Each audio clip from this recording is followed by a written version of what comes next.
Tes coba.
Assalamualaikum warahmatullahi wabarakatuh. Salam sejahtera dan salam keluarga Malaysia.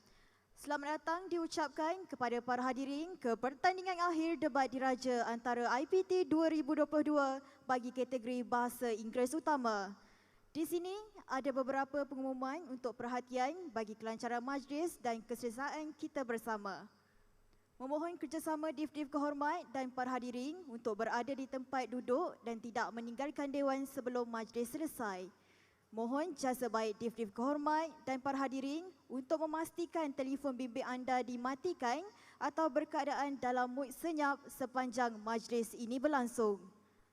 Untuk makluman para hadirin sekalian, majlis kita akan bermula sebentar sahaja lagi. Seterusnya, mohon para hadirin untuk memberi tumpuan kepada taklimat keselamatan.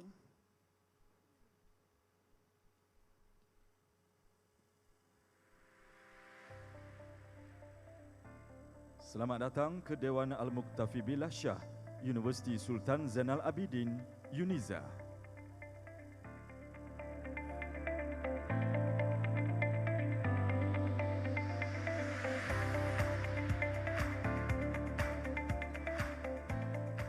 Taklimat keselamatan ini bertujuan memaklumkan tata cara berkaitan keselamatan yang perlu dipatuhi semasa anda berada di dalam bangunan sepanjang majlis berlangsung. Sila berikan perhatian.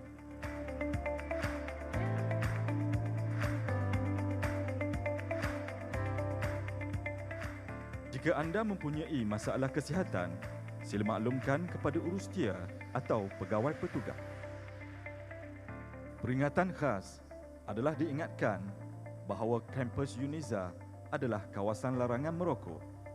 Berikut adalah tindakan dan langkah-langkah yang perlu diambil semasa kecemasan. Jika loceng kecemasan berbunyi atau pengumuman kecemasan dibuat, anda dikehendaki bertenang dan berada di tempat duduk masing-masing. Tunggu arahan yang selanjutnya daripada urustia majlis atau pegawai insiden. Sila beri keutamaan kepada warga emas, orang kurang upaya dan wanita mengandung. Sekiranya anda berada di atas pentas menghadap tetamu jemputan, sila guna pintu kecemasan kiri dan kanan untuk menuju tempat berkumpul di sebelah kiri dan kanan di luar Dewan.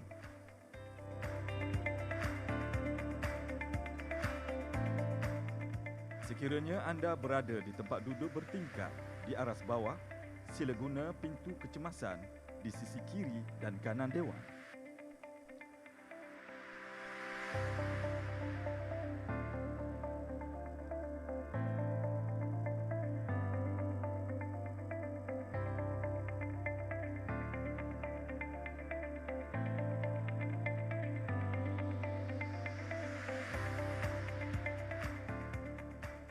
Sekiranya anda berada di ruang tengah Dewan, sila guna pintu kecemasan di laluan utama Dewan untuk menuju tempat berkumpul yang berhampiran.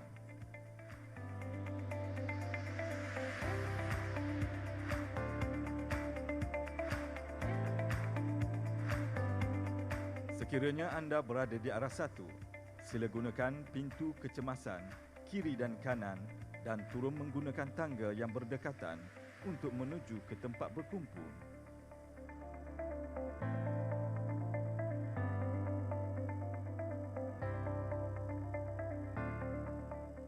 Jika mana-mana pintu kecemasan terhalang, sila ikut arahan urustia atau petugas untuk keluar dengan selamat. Tunggu arahan selanjutnya daripada pegawai keselamatan dan kaki tangan yang bertugas. Terima kasih di atas perhatian anda. Semoga majlis ini berjalan dengan lancar.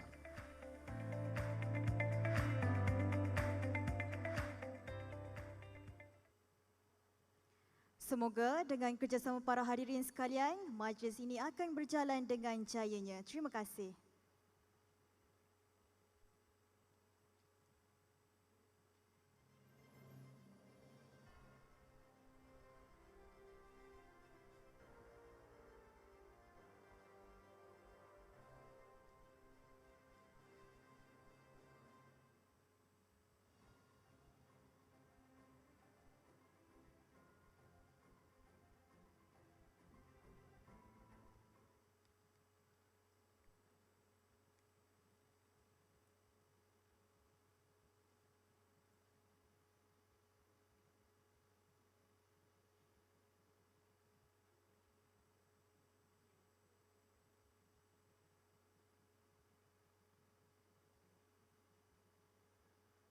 Mengumumkan perarakan masuk yang berbahagia, Datuk Dr. Muhammad Zabri bin Yusof, Timbalan Ketua Setiausaha Pengurusan dan Pembangunan Kementerian Pengajian Tinggi bersama Div-Div Kehormat yang di-Pertua Dewan Pertandingan dan peserta akhir kategori utama Bahasa Inggeris Pertandingan Debat Diraja Antara Institusi Pengajian Tinggi 2022. Hadirin dimohon berdiri.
padamu. Terus cemerlang mencipta kejayaan demi agama, bangsa dan negara.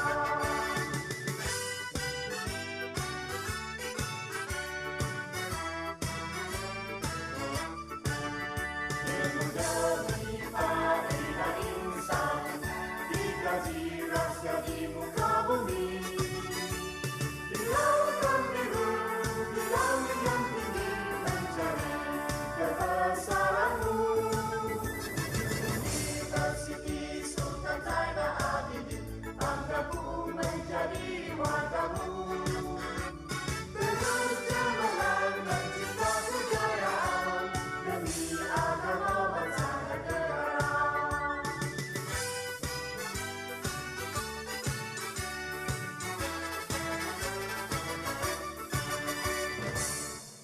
Diberi kehormat dan para hadirin dipersilakan duduk.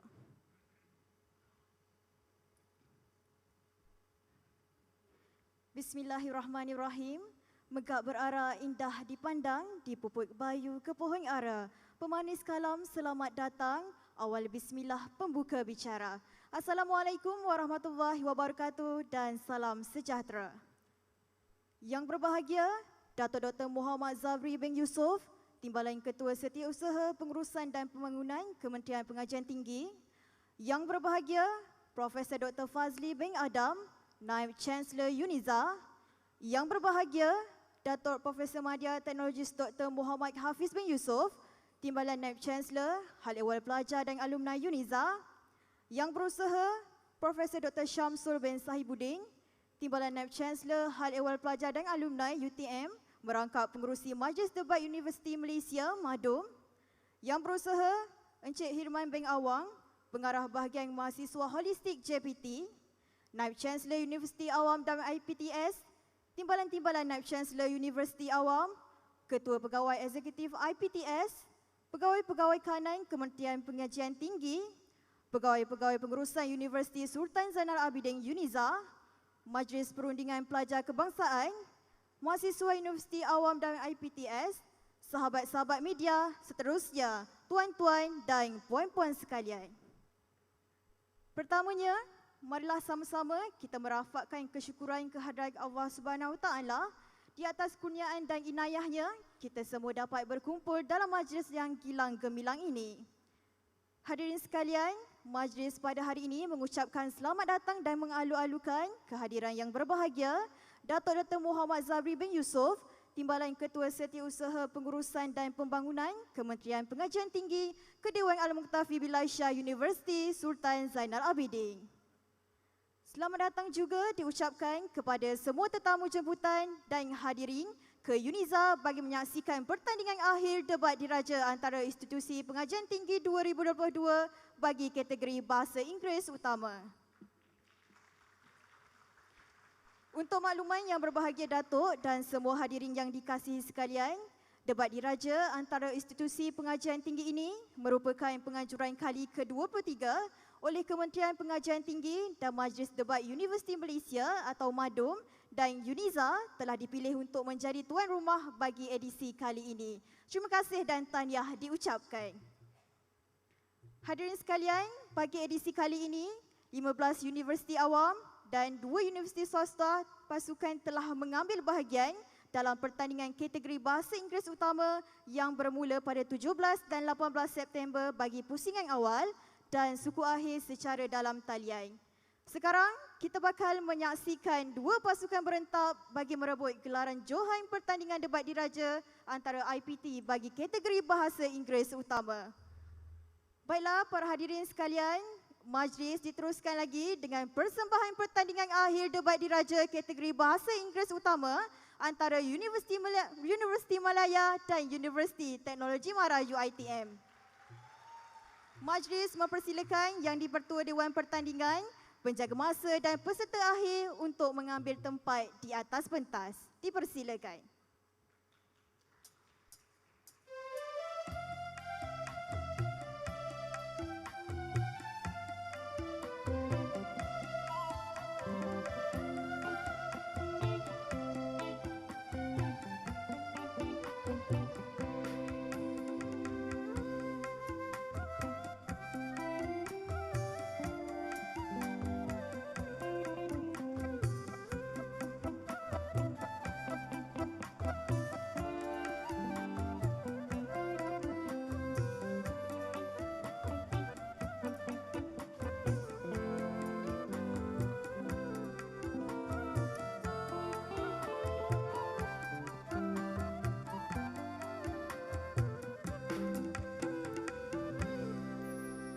Nampaknya mereka semua sudah bersedia.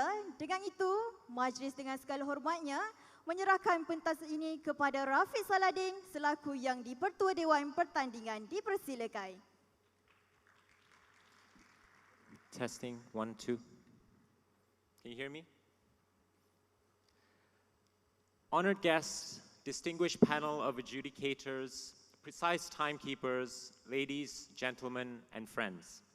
Assalamualaikum, a very good day, and welcome to the grand final of the Royal Malaysian InterVarsity Debating Championship 2022. Today we are lucky enough to bear witness to a classic Klang Valley debate derby between University Malaya and University Teknologi Mara.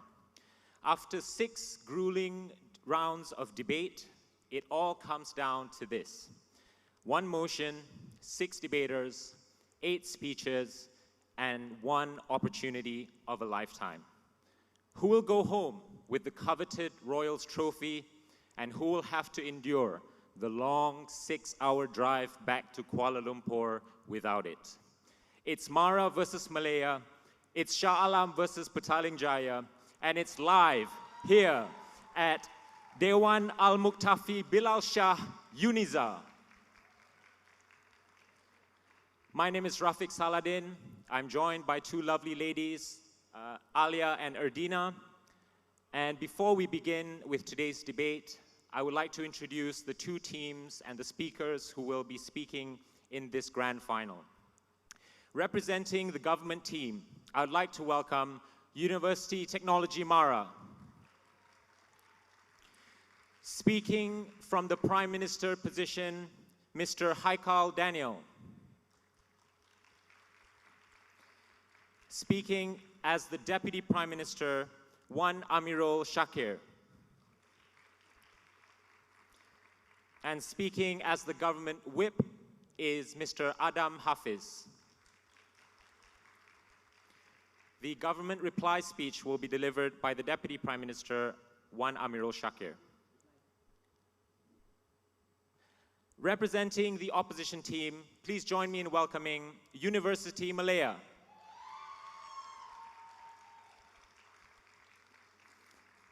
Speaking from Leader of Opposition, Mr. Kuhan Kartikeyan.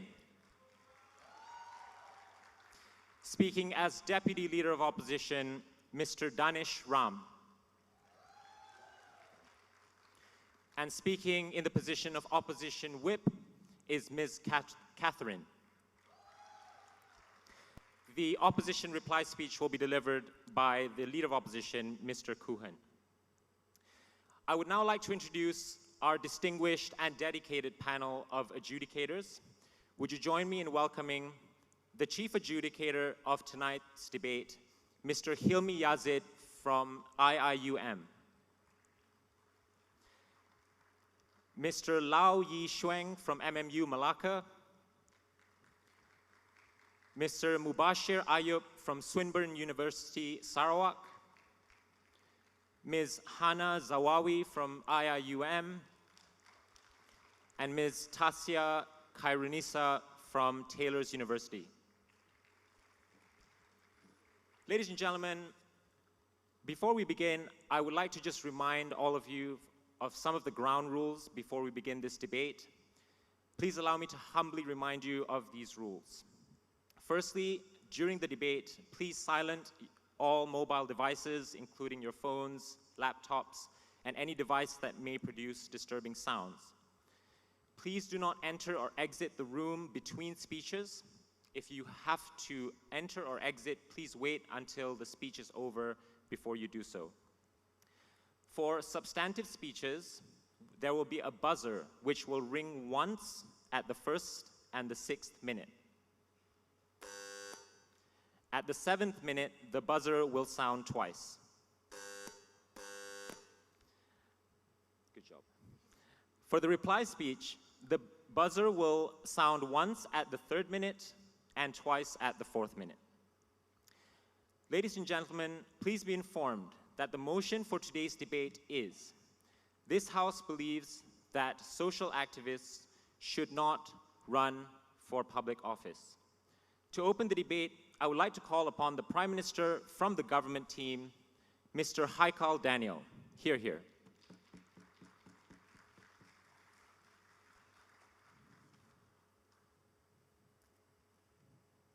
Testing, am I audible?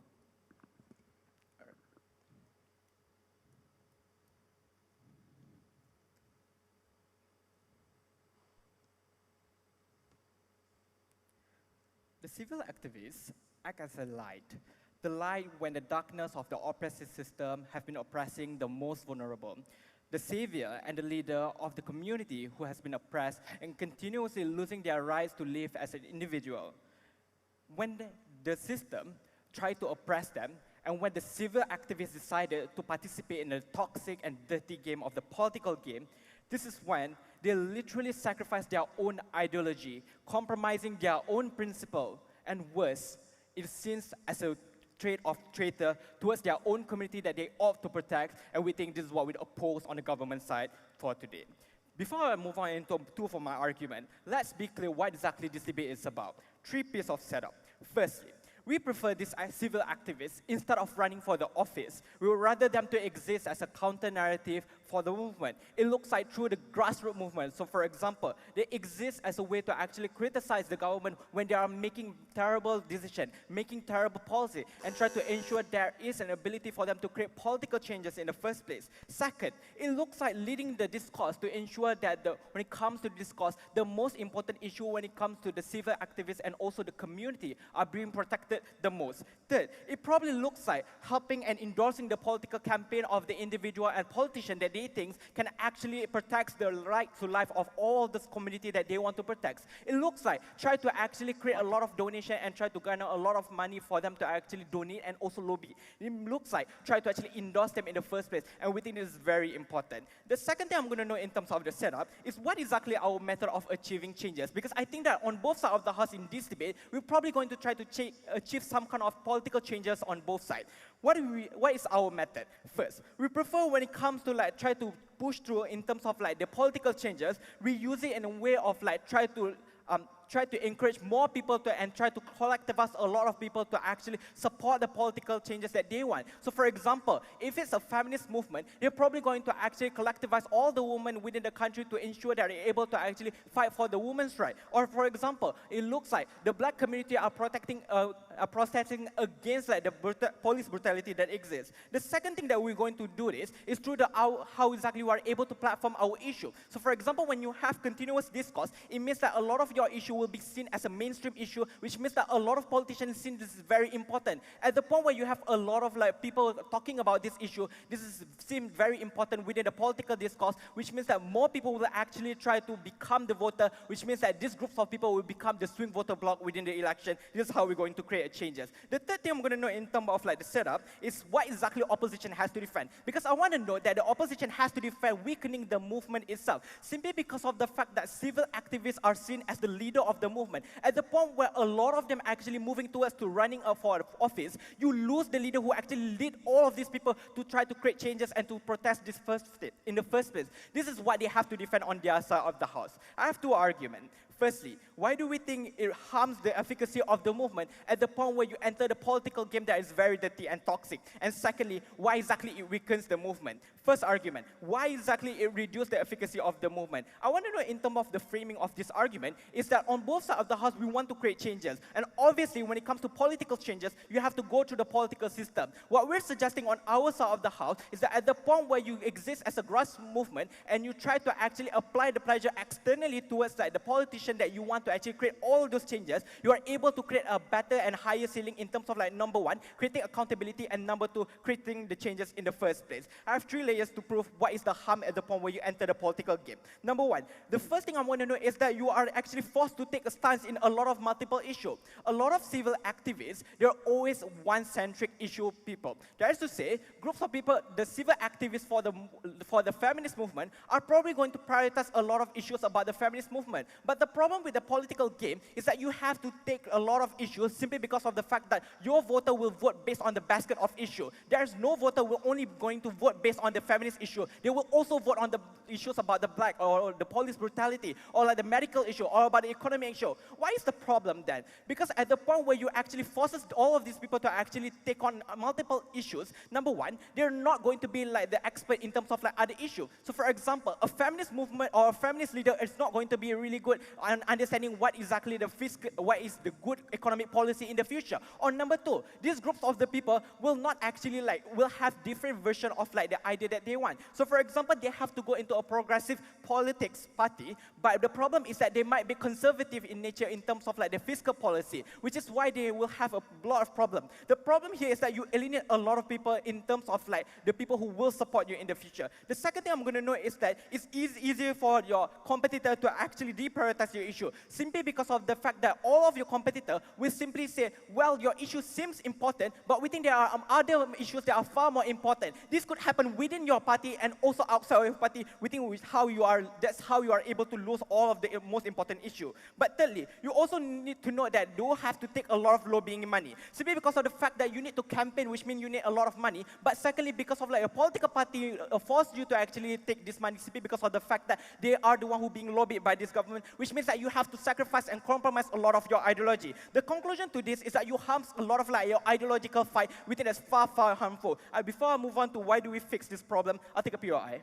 Yes, even in status quo, if a woman talks about women's issue, a white man will just say your issues are not important. But you have to earn money to be a prominent civil activist. Why do these things change on your side? The difference is that at the point where you decided to actually go into the political game, you actually have some kind of obligation or pressure to actually pick an issue. But on our side of the house, at the point where you're just a civil leader, you're not going to ask like what a feminist movement is thinking about, like for example, the black issue or like for example, the economic issue. You will focus on the feminist issue. We think it's far, far better on our side of the house. Why is the comparative on our side of the house? The fact is, we're able to insulate all of these activists from like the political game, and that is very harmful in the first place. How does it look like? Number one, we are able to operate based on our own ability and our own independency. That means that we are not going to be actually influenced by external influences. So for example, like the political party. This is important because that means that you are able to decide what kind of the direction of your cause in the first place. But secondly, we are able to become the lobbying force to ensure that we are able to like change the system itself, simply because of the fact that you are able to lobby the politician to ensure that those politicians are able to actually take your issues in the first place. And finally, it's the fact that you are able to become the swing voters, simply because of the fact that you are able to collectivize a lot of like, people within your own movement, which means that you are able to ensure that you become the swing voters to ensure you are able to get changes on our side of the house. The conclusion to all of this is that we don't compromise any of our ideology, and we are able to get the changes that they want on their side of the house. For those reasons, we are proud to propose.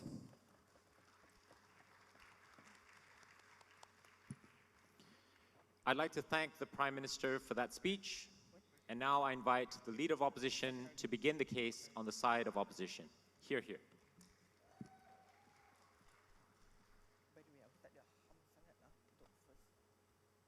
Test. Okay. I have a tendency to talk very loud, so to make sure it's okay. Test. Okay.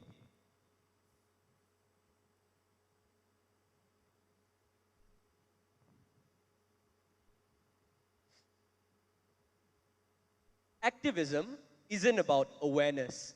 It isn't about obligation, as proposition would like to say.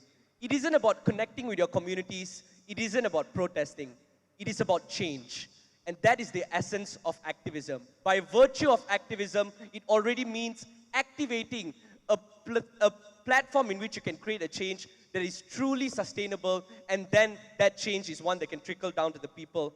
Proposition had absolutely no question whatsoever as to how their method can create solvency for the people on the ground. Sure, they're more principally correct, but if people's lives aren't getting better due to mudslinging of society, due to the fact that they're desensitized about your party under their world, due to the fact that a very, very stringent approach of dealing with the issue that's much more complex, you will die out in terms of solvency. That's why you win this debate.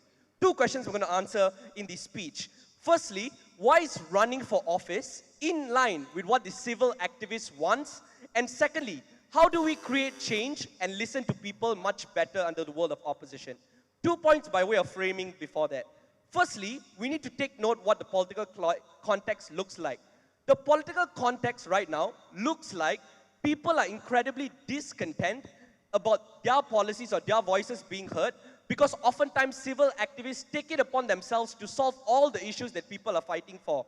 Often, the way in which they go by this is by using movements like Black Lives Matter, which is visceral, which gets on paper, but there's no policy changes, because no matter how much you capitalize on this passionate involvement of civil activists, you are always one step lower than the government. Because you can't challenge government, you don't have resources to be able to change, manipulate policies in your favor. I would argue there's a limitation that proposition needs to concede.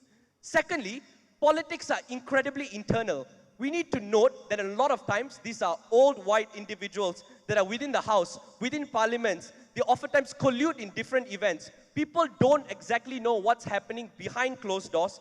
An average layperson is not only disillusioned, but they also disengaged. They don't care about politics anymore, which is why we would propose for better change, and it can only happen exclusively on our side if you're able to create some traction and have a better approach of getting success.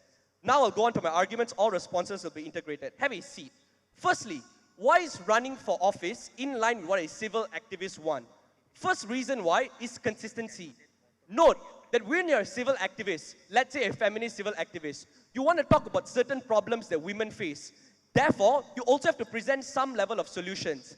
In the world of proposition, when they say, let's not run for office, let's just be civil, fight for grassroots movements, it's hypocritical because you're going to go against the government, like criticize the government, criticize what they're doing, but at the same time, you still want solutions and change that are similar towards what government wants to propose. What this means is that if you're going against running for office, you're being hypocritical and antithetical because you're also against change to begin with. At least in our side, we're embodying a movement that says, maybe it's the bureaucratic aspects of governments that are difficult. We are not against policy change. We are going to make that change in the future. That's more of a consistent case. Secondly, and more importantly, we have a multifaceted approach, and this is important. Proposition says, in our world, we will focus on many issues because that's what politics warrant. At least in their side, it's single issue. Judge, that is the problem. The problem of proposition side is that when it becomes single issue, either number one, people become desensitized, it's only one issue. When a person says the economy is more important, sure, Gulabi gang has a reasonable cause that people are abusing them, but they are protesting, causing roads to be jammed, we should not be caring about it anymore. Given the fact that society has balance of ideals, where oftentimes ideals clash with each other, if it's a single issue vote that you're talking about, you'll ultimately lose a large majority of people that believe in different things. But more importantly, it's worse for you because it's more likely that you'll be mudslinging under your world, not in our side, when individuals don't actually feel passionate about the fact that they have a multifaceted approach. What changes in our world is, with a much better approach of the same issue. If they're talking about feminism, we won't really focus on police brutality, talk about how females also affected healthcare, in education, in other logistical aspects, that politics is an all-encompassing area that deals with those issues. So not only do we not abandon those issues, we in fact highlight and fixate those issues in a manner that's more transferable in a policy-making point of view. And I would argue that fixed with different loopholes in which women are affected, that's much better. I don't see why that's a flaw. Thirdly, oftentimes, civil activists already have the skills to become politicians. They have the prerequisites and credentials to become politicians. 3 qualifiers that I want to highlight here. Number one, the essence of you being a good politician is you need an issue that people care about that. Tick. Secondly, you need the charisma, the personable approach to do all the groundwork, to talk to people, to care about market validation and empathize with the root cause of the issue. Tick. Thirdly, is the support by the people, support of individuals through popularity, and this individual is prominent, he also has that support. What this means is that if they already fulfill the prerequisites of being a politician, why do they waste their time convincing elected representatives using that skill to fight for a change, rather preemptively run for office and fight the change in your own uniformed way, and more importantly, you got the support, you got the legitimacy, and that's a much better way than competing with elected representatives that will never listen to you. Why then are they likely to win in this particular election? We think there are 5 reasons why they're likely to win, because they explain that it's difficult in our world. Firstly, they have the clout. Secondly, they have the engagement of people and support. Thirdly, they have the platform and resources by virtue of them being prominent. Fourthly, they are civil activists, which means they have the benevolent nature of being civil to begin with. People know that they're working for the government, they are not billionaires that are out to get you. Fifthly, the seriousness of running for office. Whenever you run for office, Kanye West, Donald Trump always get support. That's something that's simple as well. What this means is that, let's look back at example. Stacey Abrams, who was a civil activist, but eventually passed the bill for voter inclusivity bill, and eventually changed Georgia, there was a red state for 40 election cycles, to finally blue. The same thing happened for John Ossoff. It's important to note that whilst activists like Greta Thunberg can make a lot of noise, it is these individuals that go into office that make tangible change that is truly lasting and gain the support of people. Proposition will never listen to people if they continuously be stubborn towards individuals actually making change. Second question, how do we create change and actually listen to the people? Number one, we change how people think. Right now, people won't focus on disenfranchisement, but focus on enfranchisement. Focusing on how do we deal with these issues, different ways to deal with these issues. This is something that we change the perception of people. Secondly, we have consensual coalitions. What this means is that instead of having infighting, fragmentation, but this person already has support, likely to have a broader coalition of people. But finally, if you're going to look at different aspects, people can see, the technocrat can say, that the economic aspect I like. The feminist angle can say, that's a woman, I like it. When it's multifaceted, we get more support. For all those reasons, incredibly proud to oppose. Thank you very much from the Leader of Opposition for that speech. Now, to continue the case on the government side, I'd like to invite the Deputy Prime Minister.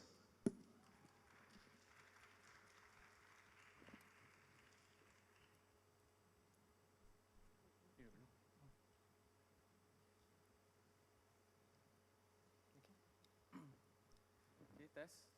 Okay. Let's go.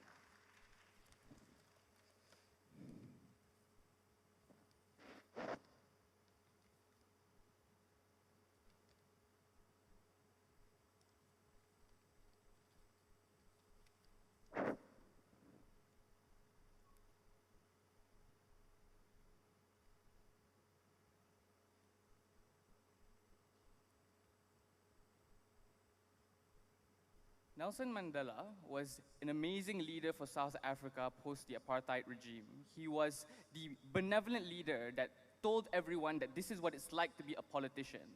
But the problem is that the cult of personality that Madiba left on in South Africa persists up until today, which means every other time someone criticizes the ANC government in South Africa, they just say that this is the party of Madiba. In India, when we criticize Narendra Modi, they say that this is the party of Gandhi.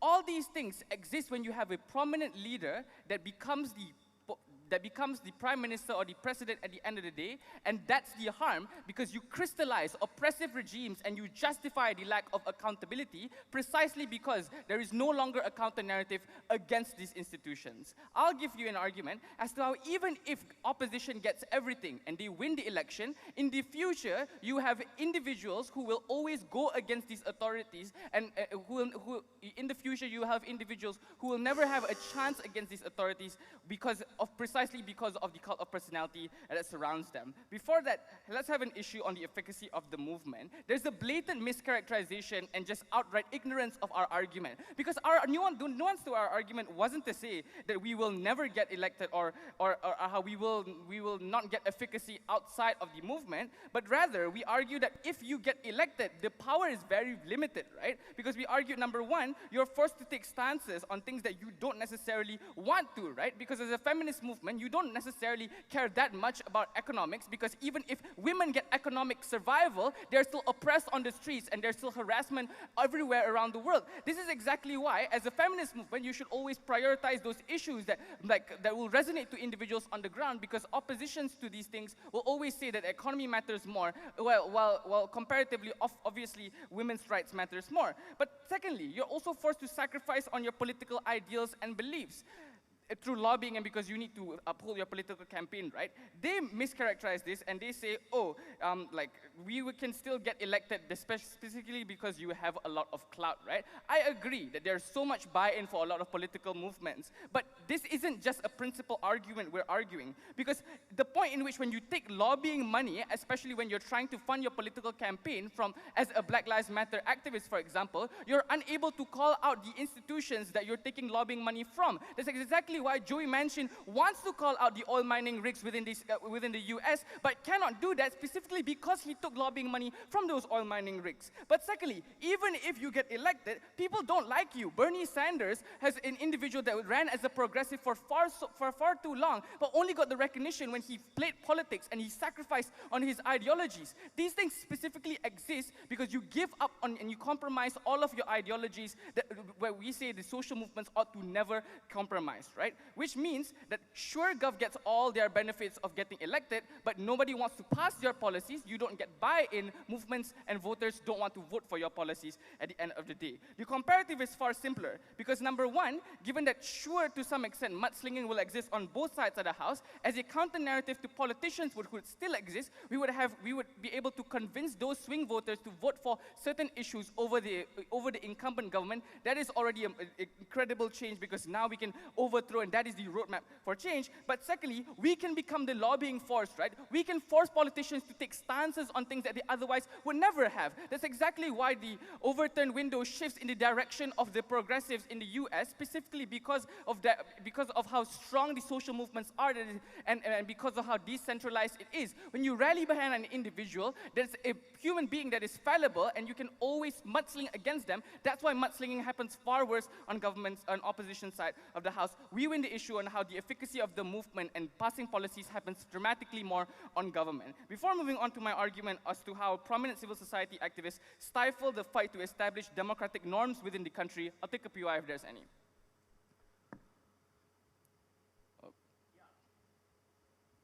Yeah.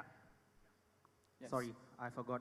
Okay. No, you said Gandhi and Mandela are blamed for what they did in the past. I'm not sure as to why that is true. I don't think people in Kashmir and Jammu are saying Gandhi is responsible for the situation. Of course not. But Narendra Modi is using the narrative that he is the party of Gandhi and how the ANC is using how they are the party of Madiba. So anything that the opposition parties say against them will always be, oh, are you being sacrilegious to your own leaders and saviors? This is the harm because you are unable to fight against those narratives ever on the side of opposition. Argument on how prominent civil society activists stifles the fight to establishing democratic norm. This tackles the best case scenario on opposition because even if you have successes, you compromise their ideologies, right? Let's talk about democracy and what it really means to us. Democracy is about finding what is the most representative in society, which is exactly why good democracies have constant transfer of power, because this year maybe the most important issue is populism and economy, but the next year it's about healthcare and COVID. That signals that society is taking accountability and calling out politicians who are failing in different aspects of the world. This also means that when you have a democracy that always shifts in power, accountability mechanisms are strong and you can call out politicians.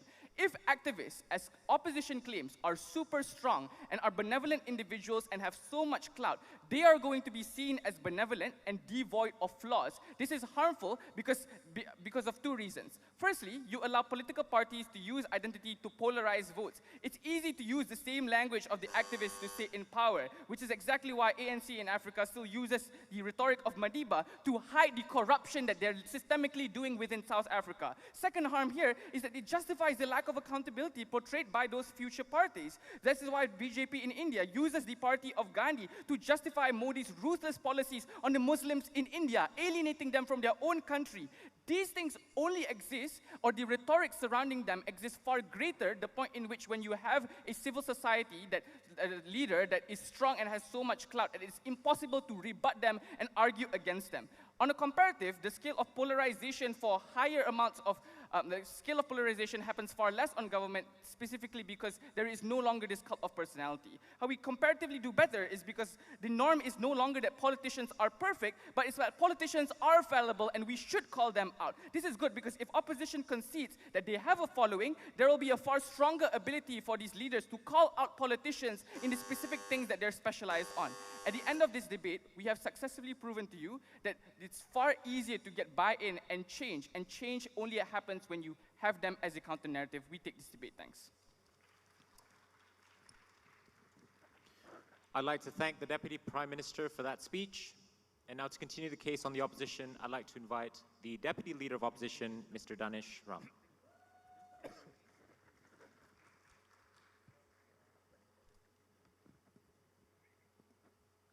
Test? Oh, okay, cool. Oh, timer.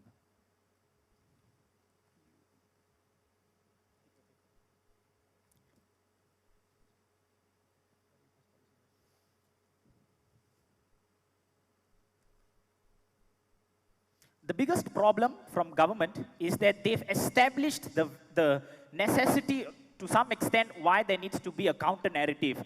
In opposition of the corrupt government, there needs to be an activist that says no to corruption. And we're all supposed to clap, and tomorrow corruption will be gone. That's the problem. They don't explain at all at why just having a counter narrative, you are able to go against the resources of the state.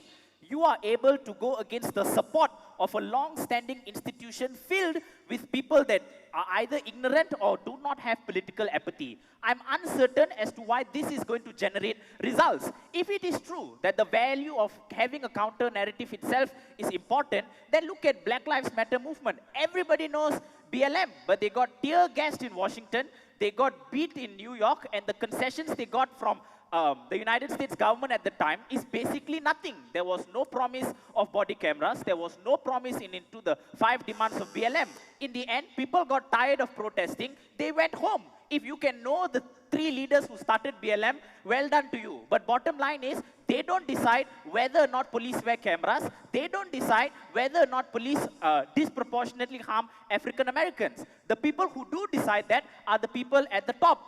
And unfortunately, you being loud enough, you getting as much buy-in under their mechanism will not change that. I'm looking for an answer from government as to why, even if there are 60 million people within your movement that believes in what you say, if you have no opportunity to fight against the evil powers of government that they are talking about, what value of this, what is the value of your support? And this is the biggest problem of government. They are not explaining how they receive change. What they do is, we are not arguing that we cannot get change outside of our movement. Of course we can. We can do it through other ways.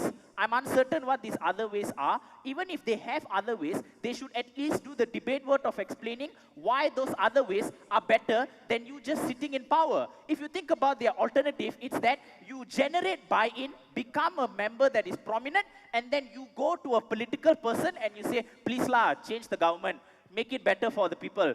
I'm unsure as to why this is not as strategic as just trying to sit for that power yourself, because you're still going to be reluctant and obligated to the person who is in power and his demands and his mindset and his interests.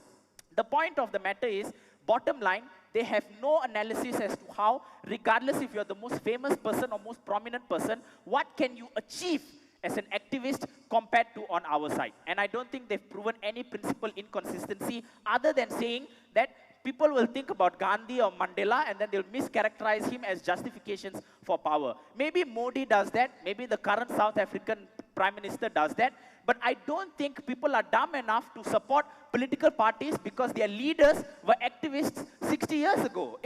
That makes absolutely no sense. If you think about it, it means individuals within these groups just say, Gandhi is the founder of our party, you need to support me no matter what. I'm unsure as to why most common people who vote, especially if your government is oppressive, is willing to accept this line of argumentation. If it works for the people that we don't care about. The people that will never listen regardless of how good your information or how good your activism is. Okay. I want to talk about 2 things. The first is, I want to talk about how this makes the movement itself better. So this links into how not only are we making the political system better in like what Kuhan told you, we are also making this movement better in the sense that we can help the people on the ground the most. But before that, yes. Are you willing to put all your political resources on your president-elect? And if everyone plays politics, what are the compromises that you would make in your principles? First of all, if everybody plays politics, that's great, because politics is the only way you make change. If everyone here is nihilistic and believes that politics don't matter, it's because you're privileged and able to insulate yourself from the worst things. I'm uncertain as to why, we shouldn't play politics. It really makes no sense if that's the only way you can make a change. But more importantly, I think in terms of making the movement better, one thing that they don't do is explain how they can have sustainable growth.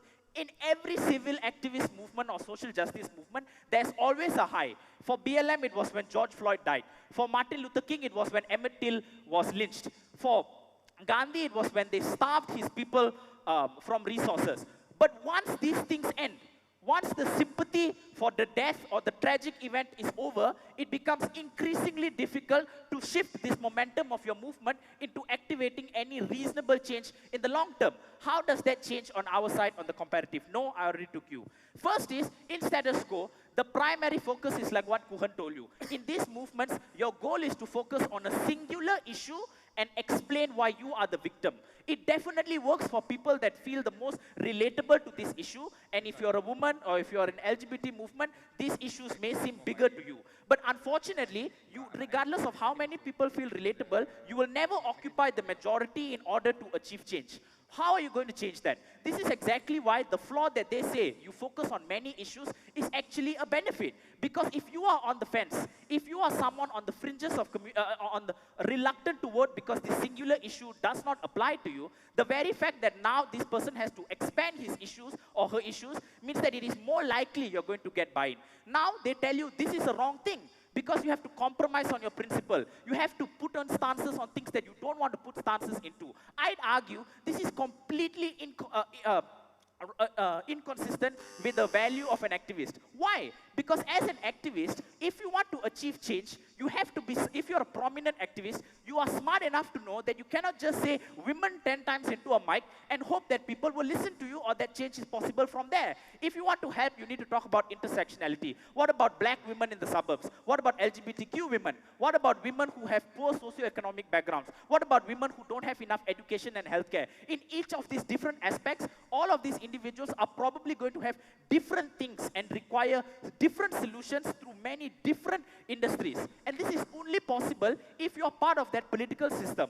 And most importantly is that when Kuhan contextualized that this political information is likely to be internal, because this group of people have other interests that they need to care about. Lobbyists, they need to care about the people who are donating to them. These are all things that are likely to be reconciled in our world because firstly, activists don't take money from oil companies or the NRA. They are grassroots funded. Bernie Sanders, Stacey Abrams, John Ossoff, Alex Ocasio-Cortez are all proof that it is extremely possible to still speak about these issues while not being obligated by your political donor. But more importantly is that this information will now be translated into the movement of itself. The movement understands the political insider, the insights of politics in order to make a difference. For those reasons, proud to oppose. Thank you.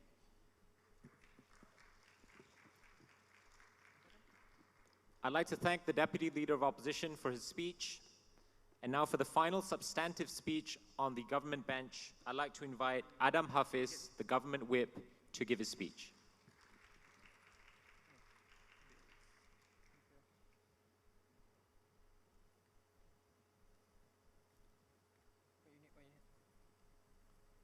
Hi. Hello. Hi, I'm checking if I'm audible. Yeah. All right, great.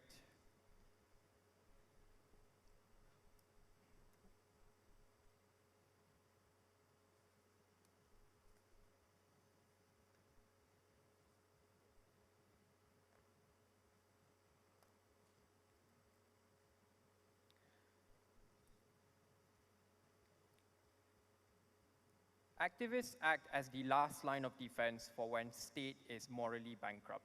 Unfortunately, opposition's removal of these figures crippled the movements because now they're fighting with the structures that will set them up to fail. From the very get-go, we've been telling them that when it comes to being an activist, and it's thus being considered by the first speaker, it's all about being consistent with all the principles that you want to align, but secondarily, you need to create some form of policy-changing mechanisms to ensure that practically, you as a social movement can actually progress even further in just policy making. But unfortunately, it's precisely because these structures within parliaments are ones that oftentimes being toxic, especially towards those who are deemed to be reformers, we're saying that opposition is sending these individuals to structures that's most definitely going to make them fail, and even in the worst case scenario, make them to make certain concessions on their own policies that is going to be inconsistent with the things that you're fighting for. I'll give you two issues into this debate today, panel. First and foremost, which side provides more buy-in to pass meaningful policies? But secondly, which side provides mechanisms to call out politicians? In regards to the first issue on which side provides more buy-in to pass meaningful policies, what the opposition contend in this issue specifically? They say it's precisely because activism and activists being activists within grassroots movements are consistently in line with actively becoming politicians because of two reasons. First and foremost, you have capacity, which in a way they kind of gaslighted a lot of people for being hypocrites for actually putting governments accountable. But secondly, they also say that it's practically in line with their own benefits. Sorry, their own beliefs. Three problems I have with this statement.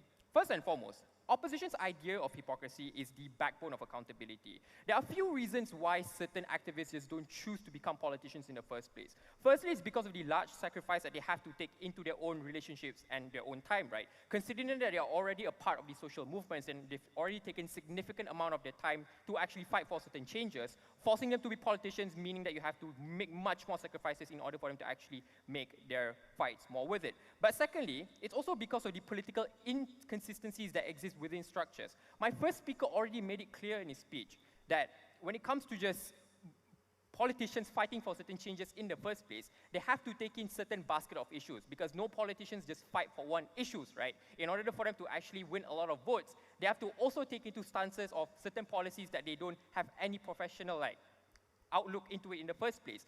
Meaning to say here that even if they want to fight for women's rights in their own respective manifestos that they also have to take into other issues that is going to be important for them. But even worse, they have to align with the structures of political parties that are already existing in the first place. But secondly, they're also forced to take certain lobbying money. The reason why they're going to take lobbying money, even though they're activists, is because when these activists become politicians, they are the main target within parliament, right? It's because they are the reformers. A lot of politicians don't like individuals who want to take away their power. It's precisely because now they have lesser political power and political will and political currency within buildings of parliament. These are the reasons why they'll take in more lobbying money in order for them to actually have their voices heard in the first place. The second problem here is that criticizing the state is, on the sidelines is of a method of accountability. On opposition, you actually become the hypocrite for turning back on your movements precisely because the propensity for you to actually have support now is even lower because you have to take it into dirty lobbying money and just other issues that you are not aligning with. So the conclusion to this is even if you get your policies passed within these governmental structures, it's because your shift in ideologies is one that's going to hurt the very foundation of your fight. We say a lot of individuals are going to lose support and the social movements are going to be left alone with no leaders. Before I move on to my comparative, sure. How are you going to achieve any change if you're focusing on one single issue?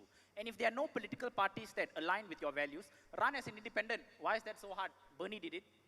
Firstly, there's a typo in the motion. It's not a prominent activist, it's prominent social activists, meaning there's more than one social movement. There are more feminist movements that are a lot right now. It's not just one social movement that's running the country, and a lot of social movements are fighting for certain issues, and they have a lot of political currency to do so. There you go. What is the comparative on the outside of the house? We say we want to focus on mobilizing grassroots, right? There are two impacts here. First and foremost, it's precisely because you exist as a counter-narrative, your consistent view as a prominent figure rallies the victims of state failure, right? The comparative on the other side of the house is because your counter-narratives within parliament is going to be actually backhanded and also cluttered with toxic politics because you're in the heart of the center of the toxic politics that actually exists. Meaning, for you to actually get your voice heard within this parliament, it's going to be even harder for you to gain the tractions of politicians in the first place. But the second impact here is you act as a lobbying force on the outside of the house. You, as the prominent figure, who is prominent by definition, meaning you have a lot of power in just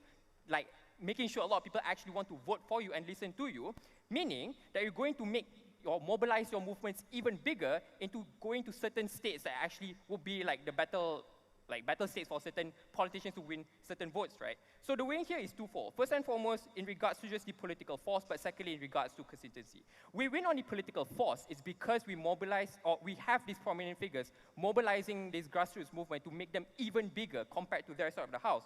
But secondly, it's precisely because we're consistent with what we align as a prominent figure within grassroots movements, we won on this issue as well. Moving on to my second issue then, on which side provides mechanisms to call out politicians, right?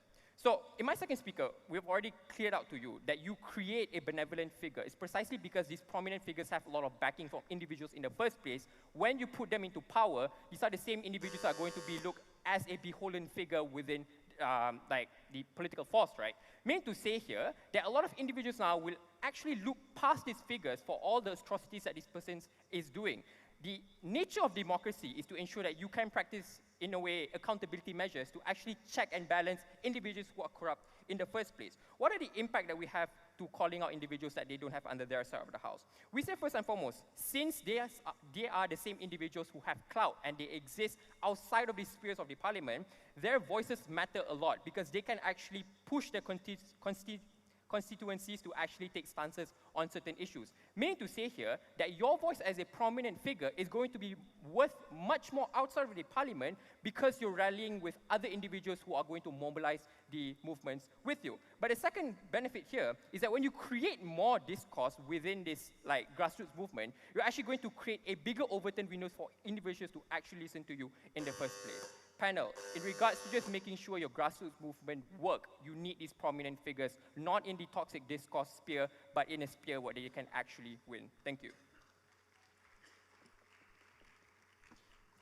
I'd like to thank the government whip for that speech, and that concludes the substantive portion of the government's case.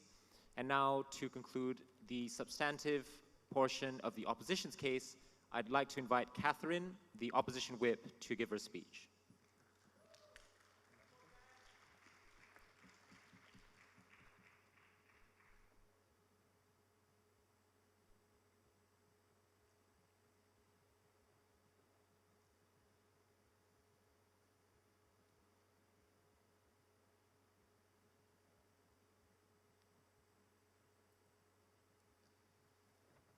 Testing.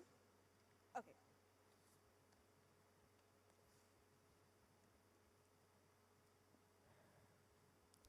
All right, starting my speech in 3, 2, 1. Panel, I was told to come up with a sexy opening line to start this debate, but I can't because this debate has been extremely boring and parallel and very low impact. So I'm just going to do the legwork necessary to save this debate and try to hopefully convince you to give the opposition team the win. 3 clashes in my speech. First, which side makes the movement better? Secondly, which side makes democracy better as a whole? And thirdly, which side creates the most sustainable change? Note, panel, that the last part of my speech would be the winning metric in this debate because even government team concedes that activism wants change to some extent. If I can prove to you, even if we win all other clashes, if we win on the metric of change, we take this debate. On the first clash, which side makes the movement better?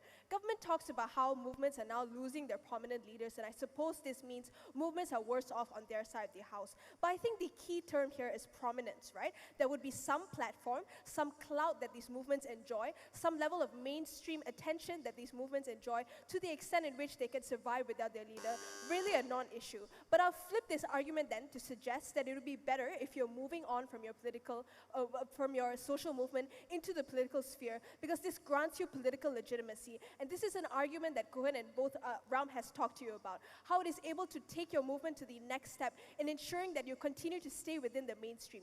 If their metric that they want is ensuring that you get some level of support, I would argue that running for office is the best way for you to get your support for the movement in the first place. This allows for individuals to are able to see your ideology on national TV. It allows for you to see them on social media when you see ads for individuals that you want to vote for. If you're a conscious voter and you're looking for policies that you want to vote for, you're likely to stumble across this person. I think this makes the movement much stronger. The second thing they talk about is on infighting and alienating people. I think their premise is that when you have ideological purity, you're able to at least coalesce the supporters that you have right now, and from there grow your movement, right? But let's do a comparative, right? I would argue that ideological purity in and of itself is very alienating, have a seat, because it ensures that it alienates a larger amount of people, which is essentially the crux of our case, right? Ensuring that you continue to stay within your singular issue, which is what a lot of social activism do, like BLM, etc. These are all issues to which alienates individuals, because individuals are a spectrum,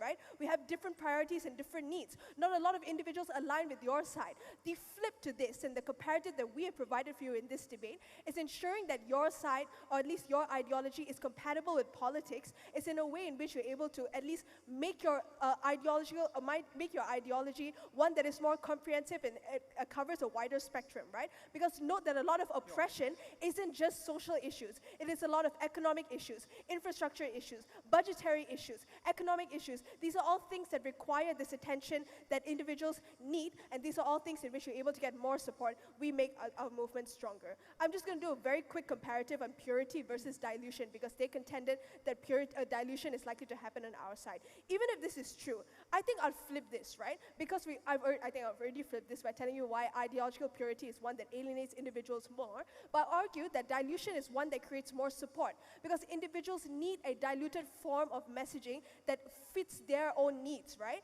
It includes a visioning, an idea in which you cover a spectrum of needs, a spectrum of different policies that are able to affect an individual, they're then able to more closely align with. Because on their side, they might have hardcore supporters, but it's limited, right? That is the nature of individuals that are extremists in nature. You're always going to have a limited number of people that support you. I think if your message is diluted, that is one that is much better. Right. But secondly, political legitimacy, have a seat. Because this ensures that your movement gets that political legitimacy that ensures that you have more support in the first place. If you are just an angry mob that is screaming for change, you're unlikely to get a lot of support from people, because this turns away a lot of individuals. If you're just an individual that spouses ideas online, you're unlikely to get support because people don't view you as serious. We give you that support, we make that better. Even if dilution exists, that dilution is good. Second clash, which side makes democracy better? I would argue that at this point of the debate, government team really makes the debate very parallel, because I don't know why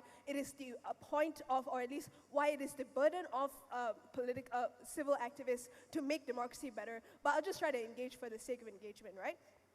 They tell you firstly that you're unable to hold governments accountable. But I think this is weird, right? Because I think in healthy democracies, you are not the crony of the government. At least you have some way or ability to say no. If they argue in authoritarian states, you're unlikely to succeed in the first place. But also secondly, there are multifaceted parts to a government, right? So if you are trying to run for election and you get voted in, you could be an opposition party. Your job is to always criticize the government, right? So I don't know why there is an exclusive harm on our side. It could exist on our side as well. You could be opposition party. Even in the worst case, I would argue that if you're someone that is individual, if you're an individual that is principled in nature, you just get fired, lah. Like, so what? At least you're able to criticize the government, right? We have so much capacity for you to go against the government if this government is bad. But note that while you're within that structure of the government, at least you can pass some policies that have some semblance to your ideology that is able to make the lives of individuals on the ground better. The second thing that they talked about is crystallizing political parties, or ensuring that individuals are unable to criticize parties because of the fact that their leaders were activists in the past. But panel really just discredit this argument, because they can't just cherry pick examples and then get away with it, right? They can't just talk about Mahatma Gandhi and Narendra Modi and then assume this argument to be true for every other activist. I can cherry pick examples as well. Bernie Sanders is an individual that, isn't considered like a revered god. You can't say no to him.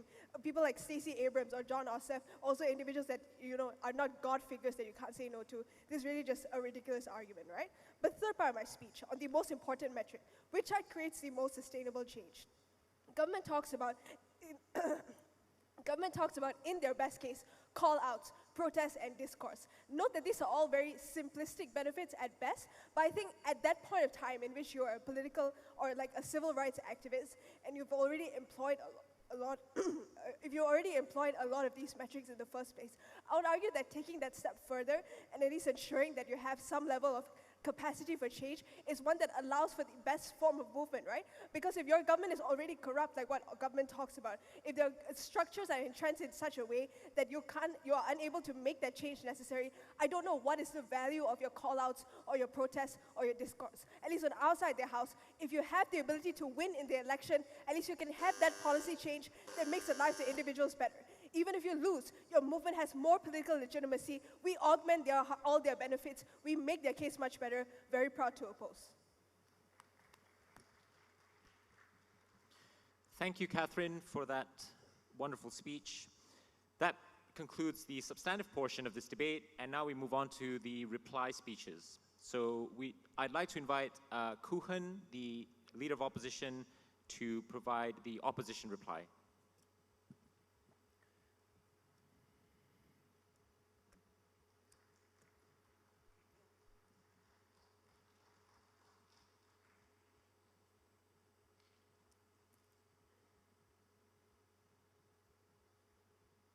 Test again.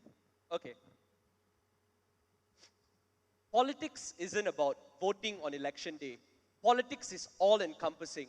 Every second we breathe, every step we take, there's a political angle because it involves our rights and what limitations we have towards the rights. Therefore, that is the most in-line approach with activism. If you're wanting to create change, you have to be political because that's more encompassing, that's a more multifaceted approach that actually listens to people. 3 parts to this reply speech. Firstly, one major technical flaw of team proposition that makes them lose this debate. Secondly, I'm going to address the contentions that came from proposition and I'll tell you why they fall short in this debate. And thirdly, why we win. Firstly, technical flaw of team proposition. Note that they have zero solvency in their world. In their world, they did a very good job of characterizing the problem that people become desensitized, that mudslinging happened, that people oftentimes don't resonate with multifaceted issues. There's so many things you're looking forward for. But 2 things they don't deal with. Number 1, in their world, it's also a minority issue. If it's a minority issue, coupled with the fact that it's only a single issue, what about people who don't care? What about people who can't see that aspect and that argument you're making because the argument that they're looking for is an aspect that they believe in? At least a multifaceted approach listens to more individuals. That is something that they haven't dealt with, which is why the problem statements that they talked about is more hurting on their stance at a point in which they are only single issue. But let's address the contentions on the second part of this reply speech of what they talked about. The first contention that they talked about is, to a large extent, politicians have to take up a lot. So many issues that you don't have to otherwise deal with.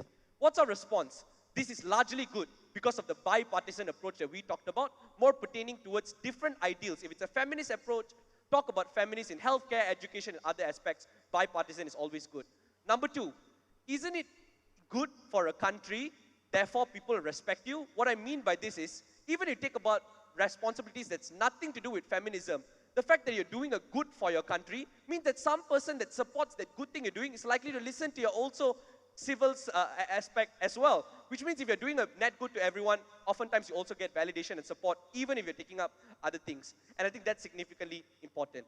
Second thing they said was, take up lobbies money. Now you're not principally corrupt. You're being corrupt in the very system, taking up money. Firstly, it's not the case for Bernie AOC that literally grew up through grassroots support and not lobbies money. But secondly, and more importantly, even if it's true in the worst case that we to some extent take lobbies money, which is the bigger problem? Minorities that have no rights listen to them and no policy changes to them, or the fact that the person is taking extra money to listen to them. At least if you're solving the bigger issue, the weighing here is they were solving a bigger problem that pertains to minorities. That's far greater. Thirdly, they said this whole pro-Gandhi thing. Now you cannot make any judgment because they'll say, you are for Gandhi. Why are you making wrong things? This is all very, very controversial. People can't criticize. The first response is, we will use that line of argument to say why people can criticize. How? People can now still criticize because they can say, let's maintain the legacy of Gandhi by not having corrupt policies. So by their own logic, it's not actually an insulator. Therefore, it actually incentivizes people to criticize in order for them to maintain that legacy. That analysis is also something that's important. But more importantly, have judicial review. And if thereby logic is, activists now can criticize on governments. If you're an activist and politician being bad, why can't up and coming activists then criticize you? Criticizing can always happen. There's always transparency in our world. Their contentions fell short. Why do we win ultimately in this debate? Firstly, we explained on sustainability. We explained from the status quo why your principles are more in line towards running for office at a point in which you're a civil, at a point in which you're an activist that wants to fight for change. We also explained why the approach that you're taking is likely to be more multifaceted, in a way that you get more support, more validation, and at the same time find different, more strategic approach of dealing. For the reason of solvency and dealing with minorities that for far too long have been persecuted and discriminated, vote for opposition. Thank you very much, Mr. Kuhan. And now for the final speech that will conclude the grand final of this year's Royal Malaysian InterVarsity Debating Championship, I'd like to invite the Deputy Prime Minister, Wan Amirul Shakir, to provide the government reply.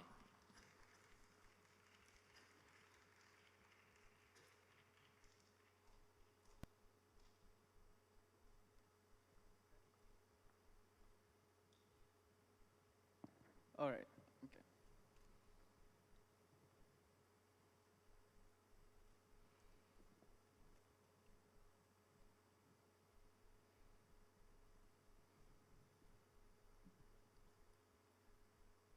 The reason we don't trust a lot of politicians is because sometimes when they say things and they guarantee policy making, there's always a competing incentive.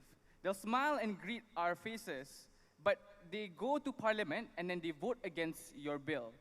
These are the people that you have entrusted in order to create a change, but because you don't have enough money to convince him, or because you don't have enough power to make sure that he votes a certain way, is exactly why you will never get any kind of change, even if you are elected on opposition side. There is no trust when people become politicians, and if there is trust, you are otherized by your own political party. That's the world that opposition lives in. Two observations before moving on to two bigger picture claims. Firstly, when opposition argues that it's so hard to change externally, they say that we are hypocrites. But when they say that they get change, being hypocritical is the least of your worries. It's completely fine because at least you guarantee some level of change. They say that we should platform these people because they're good at media and they garner attention, and it's just intuitive to have good economic policies. But if that's your threshold for success, and it's just economic policy that's more intuitive, then why doesn't every other politician give a much better economic policy then?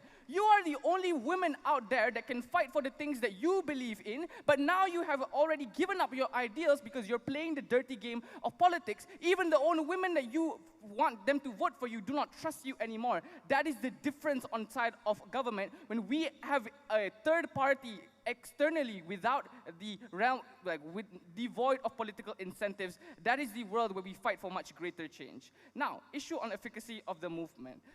They told us that it's not that big of a deal, and I think there's a huge assumption that if opposition wins the election, then they win absolutely everything, right? This doesn't tackle with any nuance that we gave you. Because if you take lobbying money, and when there is mudslinging by competitors as opposition themselves concede, it's obviously a big deal because it diminishes your power as the leader. So you are a leader and you have won your constituents, but your party says that your issues are not important, which is exactly why AOC doesn't get any coverage, because the Green New Deal is simply not as important as other economic policies that the DNC wants to prioritize.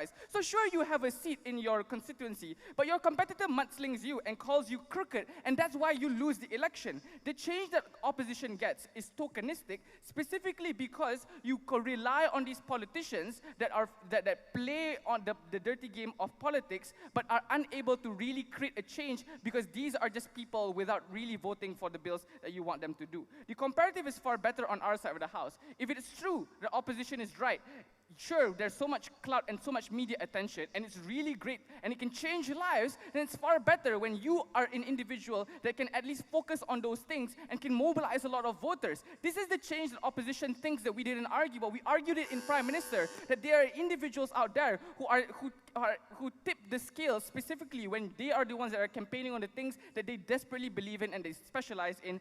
We are able to lobby against these individuals on the comparative. Second issue on the future of governments. They just say that this issue is not important and we're cherry-picking things, but unfortunately, that is the reality. The reality is there are cults of personalities that surround a lot of individuals as a result of the historical advantage that these parties have. The ANC constantly uses the rhetoric of Madiba. And the nuance that they fail to tackle here is that you are never going to accomplish a battle against the ANC until and unless they no longer use the Madiba rhetoric. This rhetoric is important. How are you ever going to argue against the founder of your country? If the founder of your country says that you should act a certain way, and of course as a person that is already inbred with nationalism will always prioritize it. But the reality is that these policies and these parties are harmful and oppressive, and it kills a lot of people. That's why when you have a political party that corrodes a lot of your principles, you neglect everything that you have,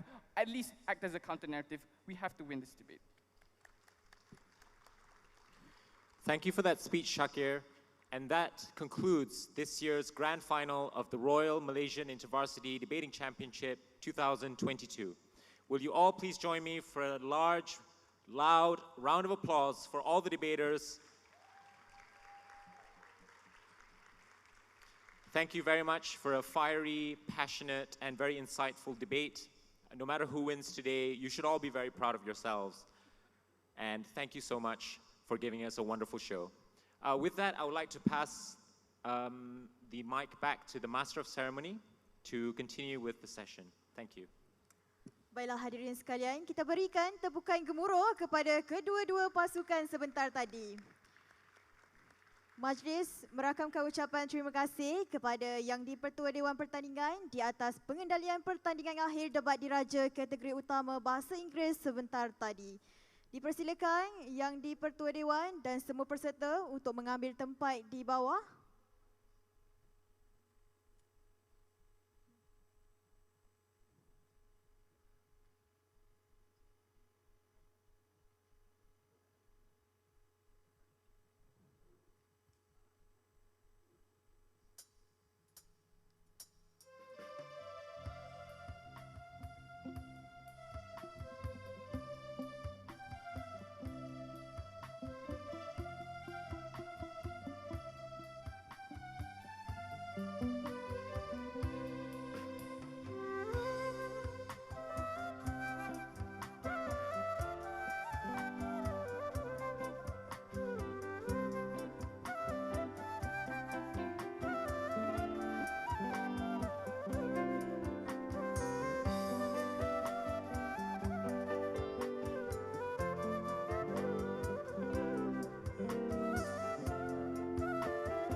Baiklah hadirin sekalian, sementara menunggu keputusan daripada para panel hakim, marilah sama-sama kita saksikan persembahan istimewa daripada Pusat Kesenian dan Warisan UniSZA. Dipersilakan.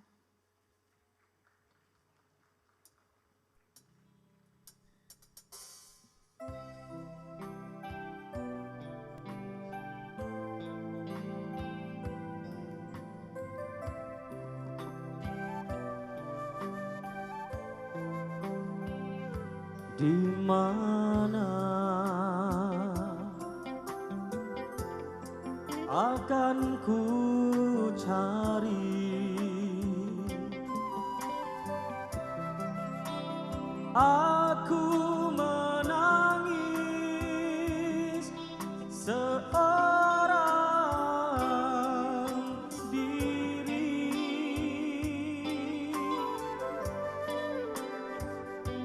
hatiku selalu ingin bertemu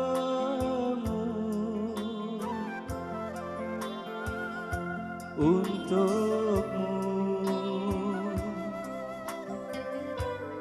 Aku bernyanyi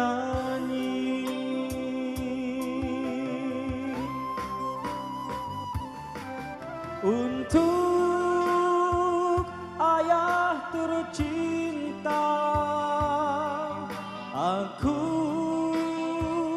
ingin bernyanyi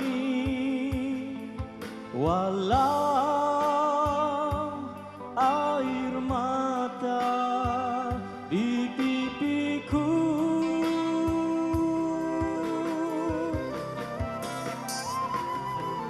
Ayah, dengarkanlah, aku ingin berjumpa walau hanya dalam mimpi.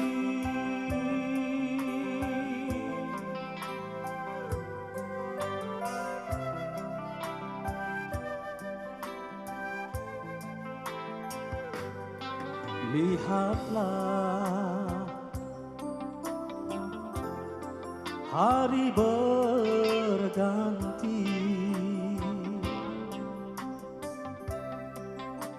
namun tiada seindah dulu.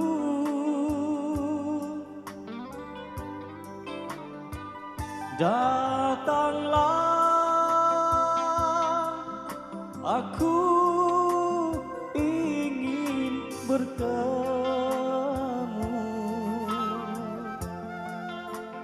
untukmu. Aku bernyanyi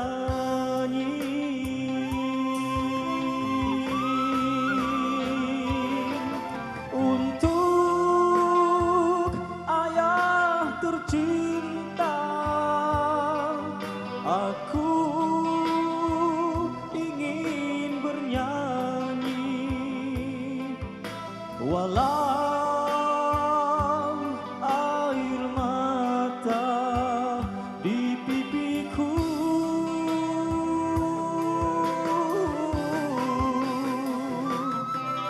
Ayah,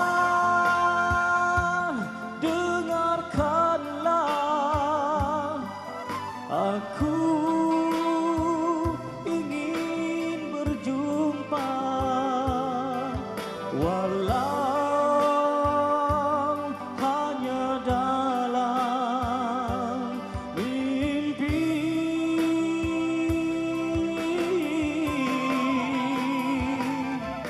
Untuk ayah tercinta, aku ingin berjumpa walau hanya dalam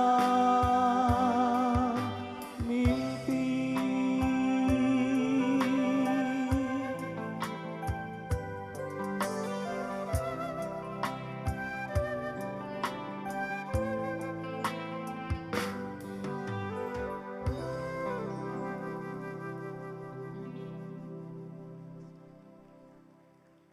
Terima kasih.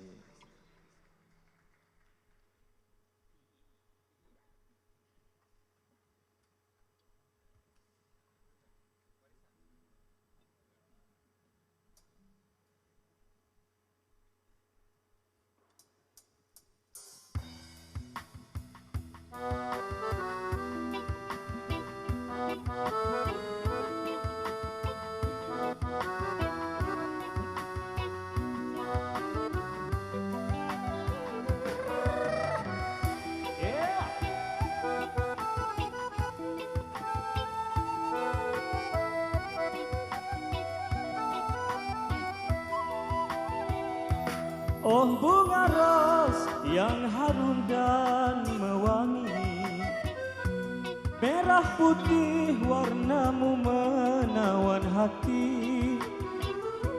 Oh bunga ros, kau sekuntum yang terbilang, kau membikin bahaya segala kumbang. Oh bunga ros, pohonmu berduri, jaga diri berhati-hati. Banyak kumbang ingin datang menghinggapi. Oh bunga ros, pohonmu berduri, jaga diri berhati-hati. Banyak kumbang ingin datang menghinggapi.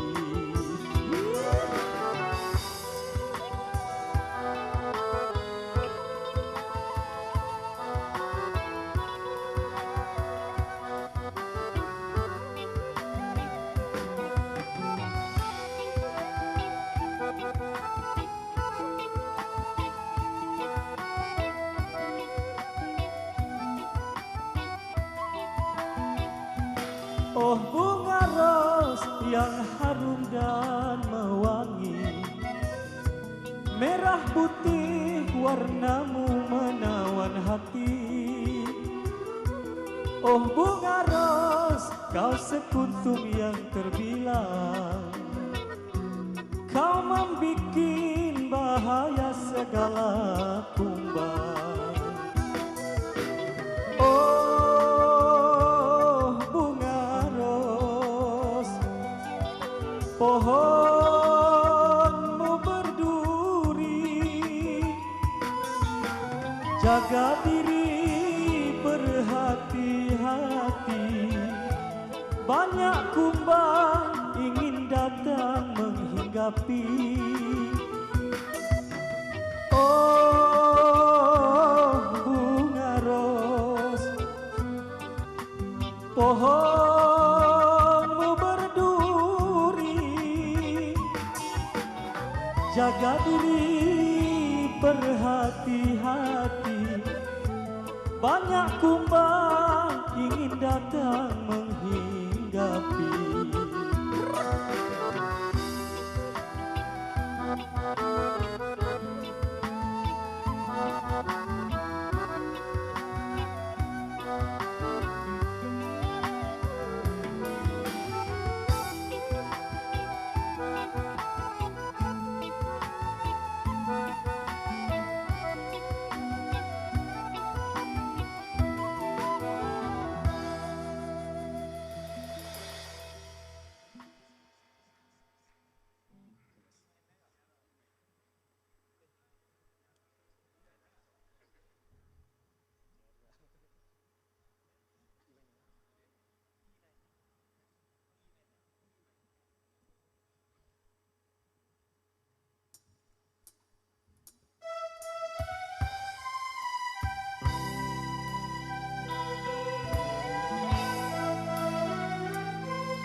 Kau bersenang dia bekerja, untukmu tiada terbatas, memberita minta dibalas.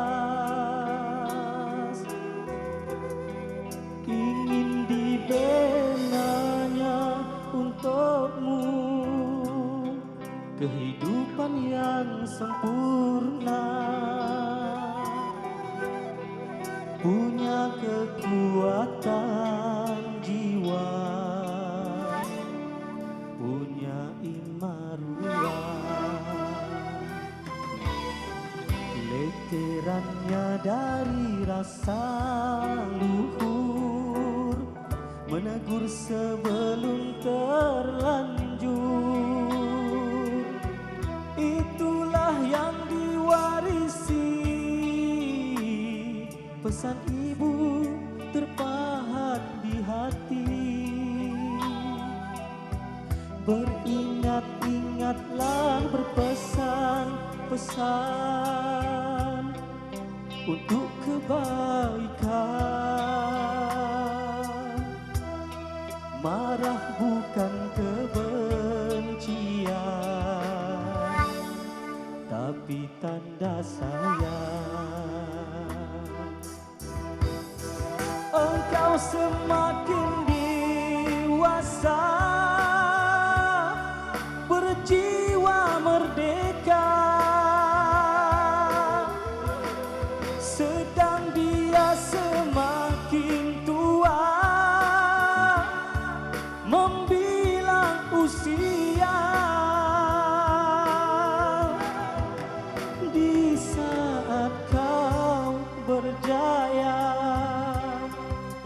dia tiada berdaya.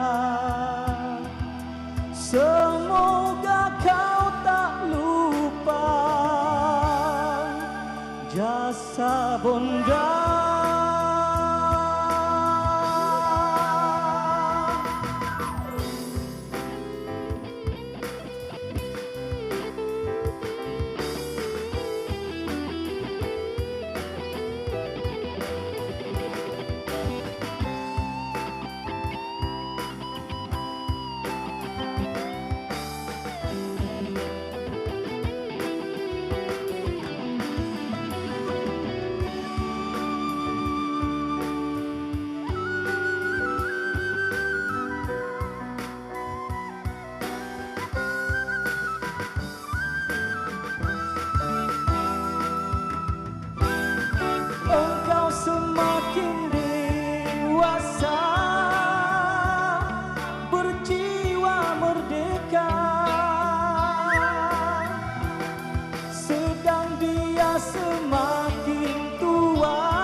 tiada berdaya.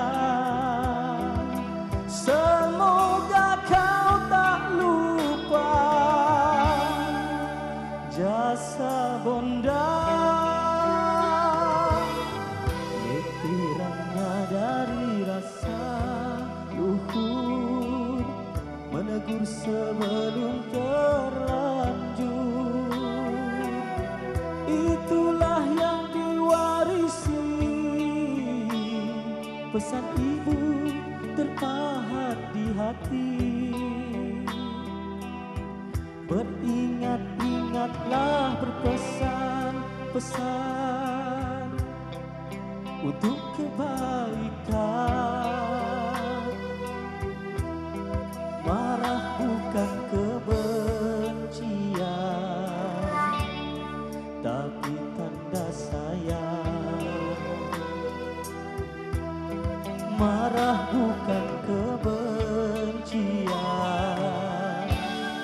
tapi tanda sayang.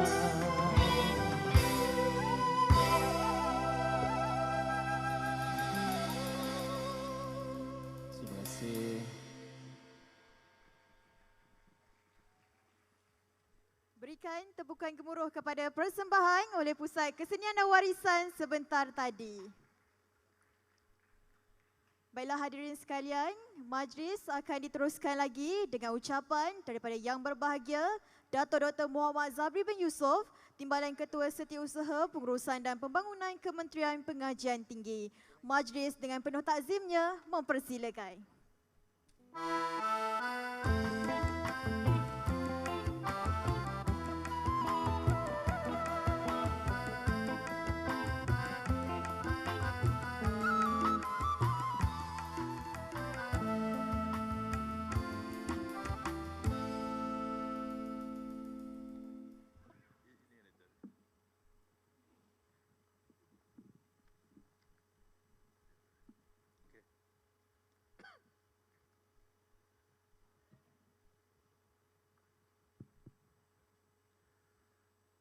أعوذ بالله من الشيطان الرجيم بسم الله الرحمن الرحيم السلام عليكم ورحمة الله تعالى وبركاته. Salam sejahtera dan salam keluarga Malaysia. Terima kasih kepada pengacara majlis yang berbahagia Profesor Dr. Fazli bin Adam, Naib Chancellor Universiti Sultan Zainal Abidin, UniSZA, yang berbahagia Datuk Profesor Madya, Teknologi Dr. Muhammad Hafiz bin Yusof, Timbalan Naib Chancellor Hal Ehwal Pelajar dan Alumni, UniSZA merangkap pengurusi jawatankuasa penganjur pertandingan debat diraja antara IPT 2022. Yang berbahagia Profesor Dr. Samsul Syahibuddin, Timbalan Naib Chancellor Hal Ehwal Pelajar, Universiti Teknologi Malaysia merangkap pengurusi Majlis Debat Universiti Malaysia, MADUM, yang berusaha Encik Hirman bin Awang, Pengarah Bahagian Mahasiswa Holistik, Jabatan Pendidikan Tinggi Kementerian Pengajian Tinggi, Naib Chancellor Universiti Awam dan IPTS, Timbalan-timbalan Naib Chancellor Universiti Awam, Ketua-Ketua Eksekutif IPTS, Pegawai Kanan Kementerian Pengajian Tinggi, Pegawai Pengurusan UniSZA, Majlis Perundingan Pelajar Kebangsaan, mahasiswa-mahasiswi IPTA dan IPTS, rakan-rakan media, tuan-tuan dan puan-puan keluarga Malaysia yang saya hormati dan kasihi sekalian.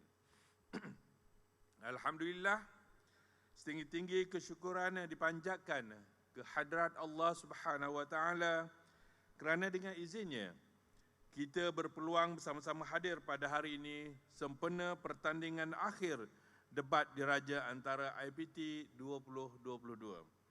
Terlebih dahulu saya ingin sampaikan salam daripada yang berbahagia Datuk Seri Abdul Razak Jaafar, Ketua Setiausaha Kementerian Pengajian Tinggi yang tidak dapat hadir bersama-sama kita pada hari ini, yang sepatutnya beliau yang merasmikan ataupun memberi ucapan pada majlis kita pada petang ini.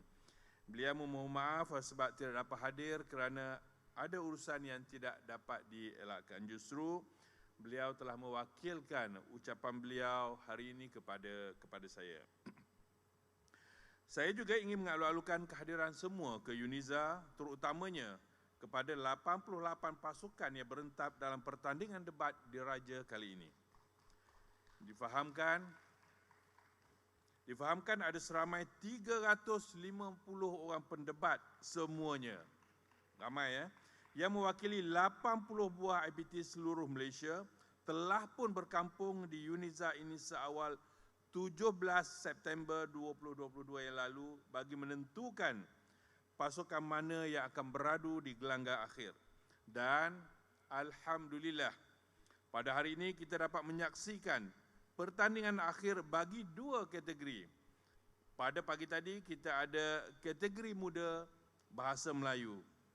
Dan sebentar tadi alhamdulillah saya berkesempatan melihat mahasiswa-mahasiswi kita yang begitu hebat sekali tadi dalam debat kategori utama bahasa Inggeris. Sebentar saja tadi. Manakala esok yang merupakan acara kemuncak kepada keseluruhan program debat kita ini untuk pertandingan akhir kategori utama bahasa Melayu yang bakal menyaksikan juga pengumuman keputusan pertandingan bagi semua kategori insya-Allah. Hadirin yang saya hormati sekalian. Kalau secara retrospektifnya, kalau kita tengok penganjuran sulung debat Diraja adalah bermula pada tahun 1995 lagi. Ketika itu tuan rumahnya ialah Universiti Islam Antarabangsa Malaysia. Sejak itu penganjuran acara debat ini telah berevolusi dengan penuh dinamik. Bahkan pertandingan ini menjadi satu platform yang sangat signifikan dalam usaha mempertajam intelektualisme dan daya fikir para mahasiswa untuk memahami naratif isu-isu semasa. Dari satu sisi, gelanggang debat menjadi medium untuk mengasah kefasihan, melontarkan kata secara tertib dan rapi dengan bersandarkan keseimbangan ilmu dan akhlak. Dalam erti kata lain, perihal debat menatijahkan pertukaran pendapat dengan penuh kesarjanaan dan berdaya cendekiawan yang tinggi. Ini mengingatkan saya akan kata-kata sastrawan negara Osman Awang tentang 4 ciri cendekiawan. Pertama, cendekiawan perlu sentiasa memperbaharui dengan mengolah pengetahuan dan ilmu yang ada agar sesuai dengan zaman serta mengelakkannya lapuk dan ketinggalan zaman. Kedua, cendekiawan perlu menyumbangkan ilmu yang dipunyai dan idea-idea yang dikembangkan kepada masyarakat seperti mata air yang memberikan manfaat kepada yang di sekelilingnya. Seterusnya, gelar cendekiawan sewajarnya diberikan kepada mereka yang menggunakan pengetahuan dan ilmunya untuk mencari susur dan galur kebenaran sesebuah permasalahan serta berusaha setengah mati untuk menegakkannya. Dan akhirnya yang keempat, cendekiawan yang patut menegakkan kebenaran yang diketahuinya dengan sepenuh asa yang ada, walaupun tahu akibatnya nanti dia akan menerima taumahan dan tekanan yang dahsyat. Jadi, kepada mahasiswa sekalian, inilah peluang anda belajar untuk berlapang dada, berkompromi untuk bersetuju atau tidak bersetuju bagi mencari kebenaran dengan penuh berhikmat. Saya percaya penyertaan anda semua dalam pertandingan debat Diraja antara IPT ini merupakan wadah yang amat relevan dalam tekad dan iltizam memperkasakan mahasiswa yang matang fikirnya dan murni budi sahsiahnya. Anda semualah pewaris yang kita harapkan sebagai suara menangkis ideologi yang tersasar daripada norma masyarakat negara ini.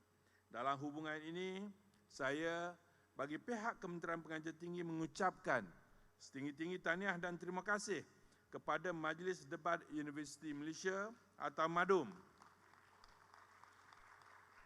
atas komitmen berterusan yang diberikan demi memastikan penganjuran pertandingan debat yang berprestij ini terus berlangsung.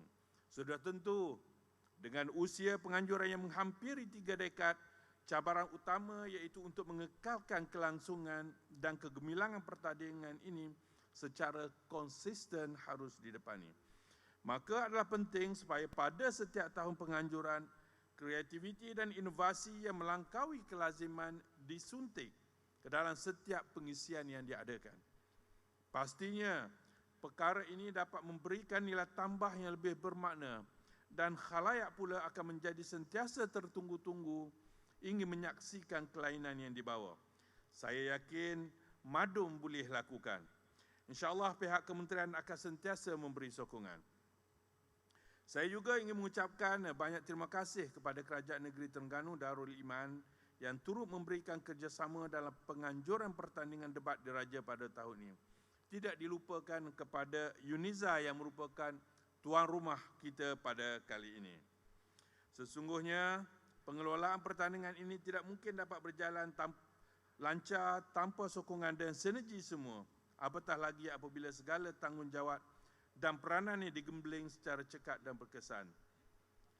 Hadirin yang saya hormati sekalian, sebelum saya mengakhiri ucapan, iaitu adalah ucapan-ucapan yang telah termaktub di sinilah. Cuma daripada pemerhatian, ini daripada saya. Cuma daripada pemerhatian saya tadi, daripada debat, daripada hujah-hujah yang dilontarkan, pada hemat saya banyak yang kita katakan idea-idea yang baru dalam konteks perbahasan itu sendiri, masih lagi dalam lingkungan ataupun ekosistem yang terkawal. Hujah-hujah tersebut ada baiknya pada saya. Kita boleh bukukan ataupun dokumenkan, dan mungkin sampai satu masa nanti ataupun situasi yang bersesuaian, idea-idea tersebut saya rasa kita boleh bawa ke peringkat yang lebih tinggi. Apa yang saya risaukan adalah penganjuran debat itu adalah suatu kaedah ataupun suatu wadah yang kita gunakan untuk perkongsian idea dan kita mengasah bakat-bakat mahasiswa-mahasiswa kita. Cuma saya takut penganjuran itu sekadar penganjuran ataupun majlis itu semata-mata, dan mungkin beberapa idea seperti awal yang saya katakan tadi, idea-idea yang bernas, why not kalau kita boleh gabungkan ataupun kita compilekan, menjadikan ia satu dokumentasi, bukan sekadar untuk rekod, tetapi mungkin boleh dijadikan idea-idea tertentu untuk kita bawa ke ruang-ruang yang lebih baik untuk pelaksanaannya jika ia boleh diterima. Hadirin yang saya hormati sekalian, sekali lagi sebelum saya mengakhiri ucapan, saya ingin mengambil kesempatan ini untuk mendahulukan ucapan tahniah kepada pasukan yang bakal diumumkan sebagai pemenang keseluruhan serta pendebat individu terbaik nanti.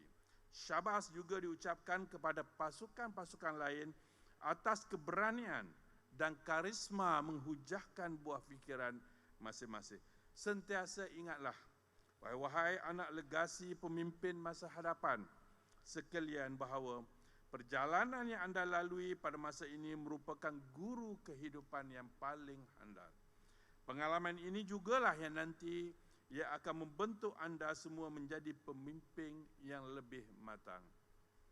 Sarjana ada mengatakan, bijak menyimak kicau murai, bijak menarik rambut ditepung, bijak mengindang beras berantah, bijak menangkis bersilak lidah, bijak membuka sipul mati, bijak mengukur sama panjang, bijak menimbang sama berat, bijak memberi kata putus, bijak melangkah dalam onak, bijak menepis tuntung keris, bijak menyimpai, arif mengungkai, bijak berlayar di angin sakal.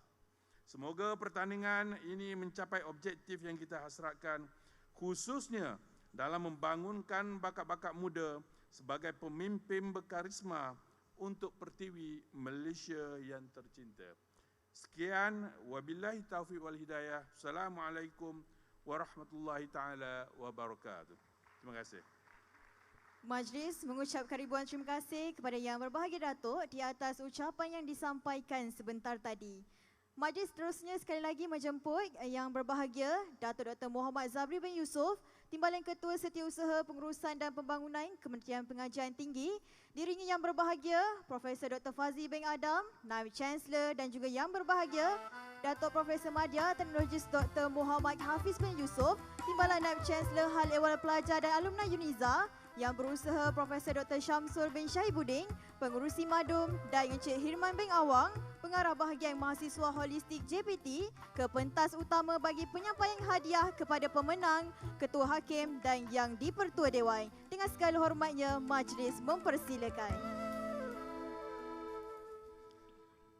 Baiklah hadirin sekalian, kini tibalah saat-saat yang dinanti-nantikan, iaitu pengumuman keputusan pertandingan akhir debat diraja antara IPT 2022 dan penyampaian hadiah. Terlebih dahulu, majlis mempersilakan yang di-Pertua Dewan Pertandingan iaitu Encik Rafiq Saladin untuk menerima cenderamata. Dipersilakan.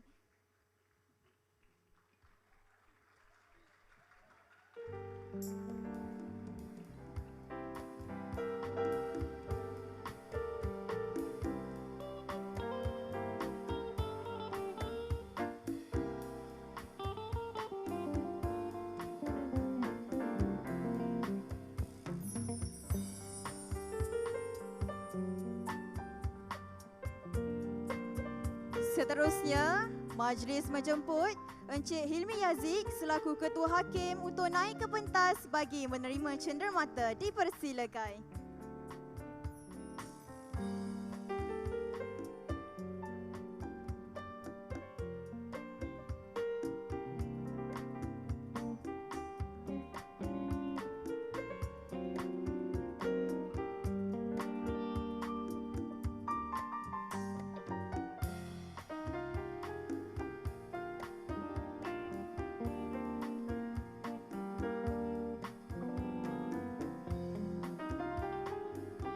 Baiklah hadirin sekalian, keputusan telah pun berada di tangan saya. Kita mulakan dengan penyampaian hadiah kepada pemenang-pemenang separuh akhir. Pemenang akan membawa pulang piala dan wang tunai sebanyak RM1,500 Malaysia bagi kategori utama, manakala RM1,000 Malaysia bagi kategori muda. Baiklah hadirin sekalian, bagi kategori utama Bahasa Melayu, dipersilakan pasukan daripada Universiti Sains Islam Malaysia USIM.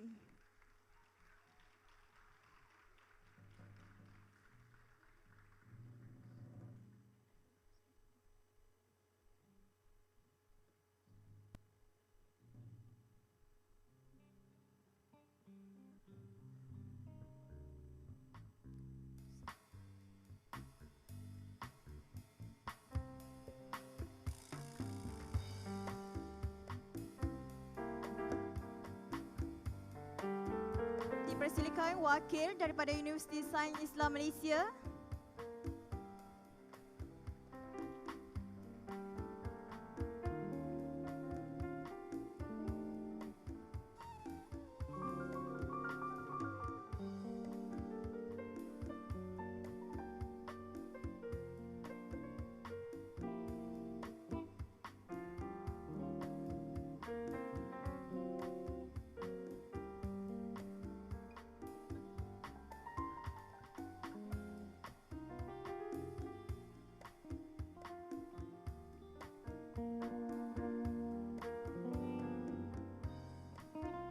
Baiklah, seterusnya dipersilakan pasukan daripada Universiti Pertahanan Nasional Malaysia UPNM.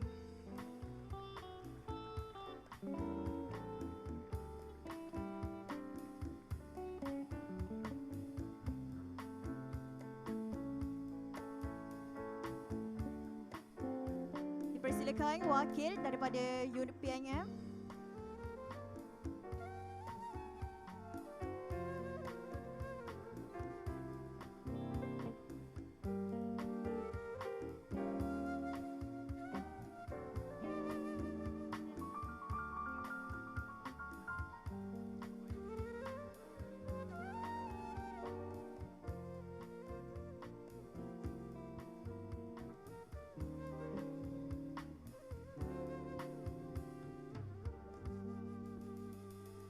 Seterusnya, bagi kategori utama Bahasa Inggeris,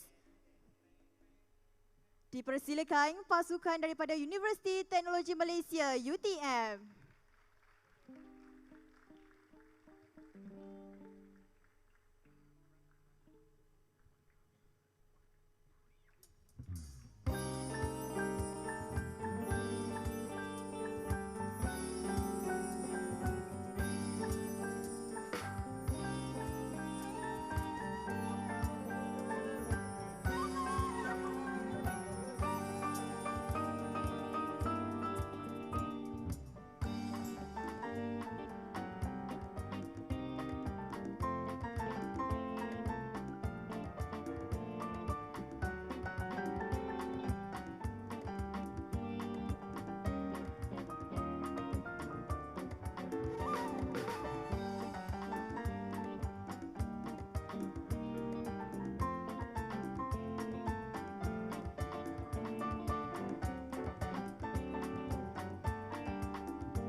Seterusnya, dipersilakan pasukan daripada Universiti Islam Antarabangsa Malaysia, UiTM.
Bagi kategori muda Bahasa Melayu, dipersilakan pasukan daripada Universiti Sains Malaysia, USM.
Seterusnya, dipersilakan pasukan daripada Universiti Teknologi Mara, UiTM.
Baiklah, seterusnya diumumkan pendebat terbaik keseluruhan bagi kategori muda Bahasa Melayu, kategori Bahasa Inggeris Utama dan kategori Bahasa Melayu Utama.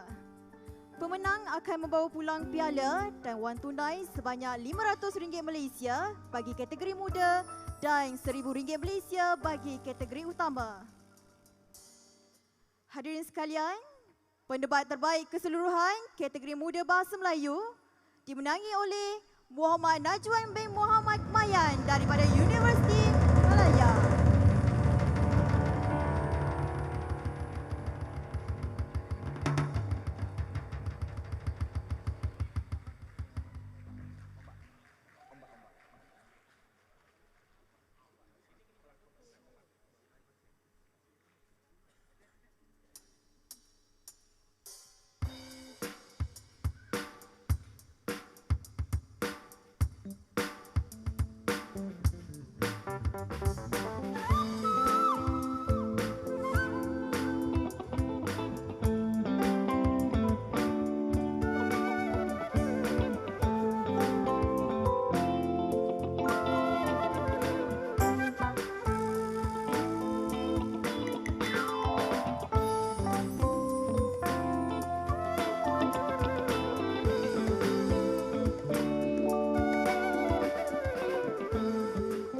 Seterusnya, pendebat terbaik keseluruhan kategori utama Bahasa Inggeris dimenangi oleh Catherine Alicia Naden daripada Universiti Malaya.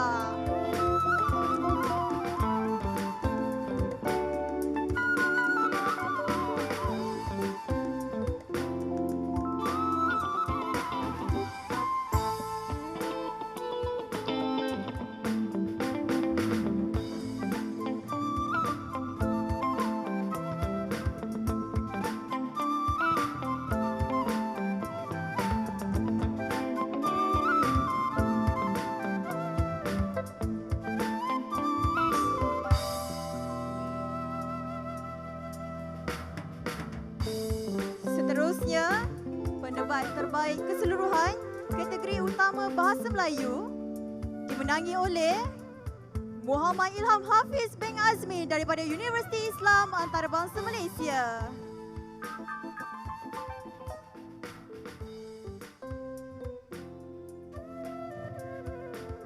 Persilakan kepada wakil.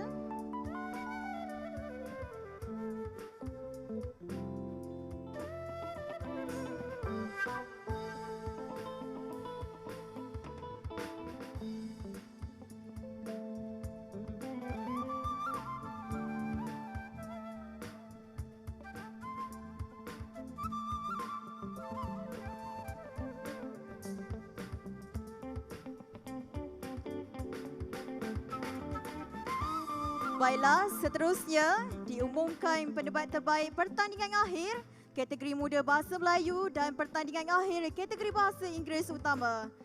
Pemenang akan membawa pulang piala dan wang tunai sebanyak RM500 Malaysia bagi kategori muda dan RM1,000 Malaysia bagi kategori utama. Baiklah para hadirin sekalian, barisan hakim telah bersetuju untuk menganugerahkan anugerah pendebat terbaik pertandingan akhir kategori muda Bahasa Melayu Debat Diraja Institusi Pengajian Tinggi 2022 dimenangi oleh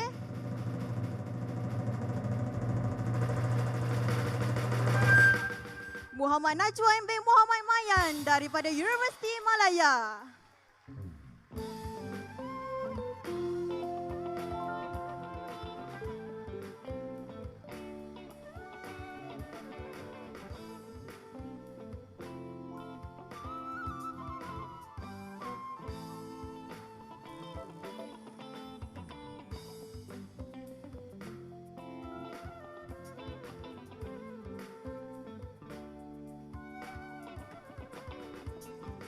Seterusnya, pendebat terbaik pertandingan akhir kategori Bahasa Inggeris Utama Debat Diraja Institusi Pengajian Tinggi 2022 dimenangi oleh Danish Ram Agawal dari Universiti Malaya.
Hadirin sekalian, debaran kian terasa.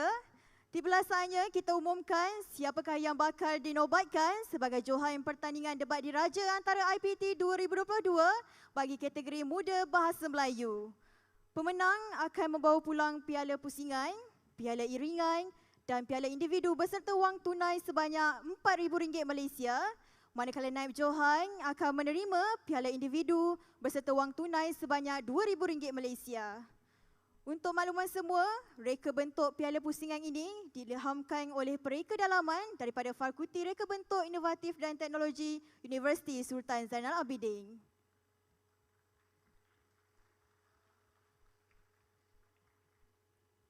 Seterusnya, tibalah masa yang dinanti-nantikan.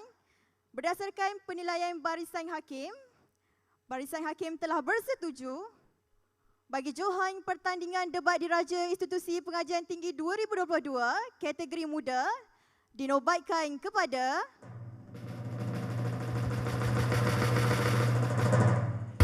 Universiti Kebangsaan Malaysia. Maka secara automatiknya naib Johan Pertandingan Debat Diraja Institusi Pengajian Tinggi 2022 kategori muda adalah Universiti Malaya.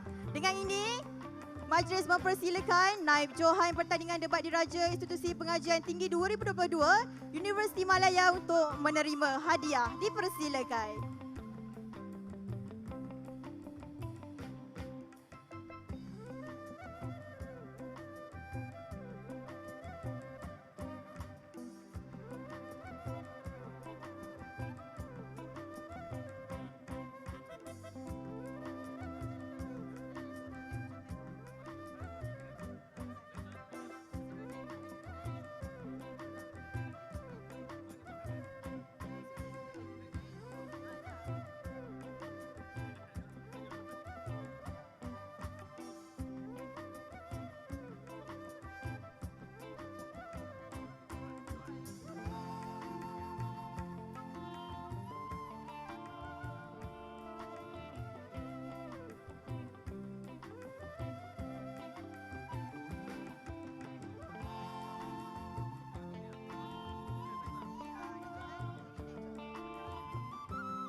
Seterusnya dipersilakan naib Johan Universiti Malaya untuk menerima hadiah.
Majlis seterusnya mempersilakan Yang Berbahagia Profesor Dr. Fazli bin Adam, Naib Chancellor UniSZA untuk menyampaikan cenderamata kepada Yang Berbahagia Dato' Dr. Muhammad Zabri bin Yusof, Timbalan Ketua Setiausaha Pengurusan dan Pembangunan Kementerian Pengajian Tinggi.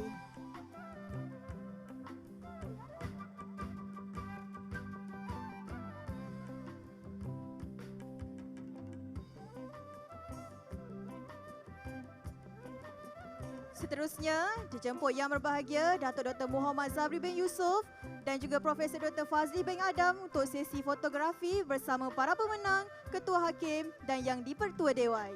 Dipersilakan.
Kita berikan tepukan yang gemuruh kepada semua pemenang.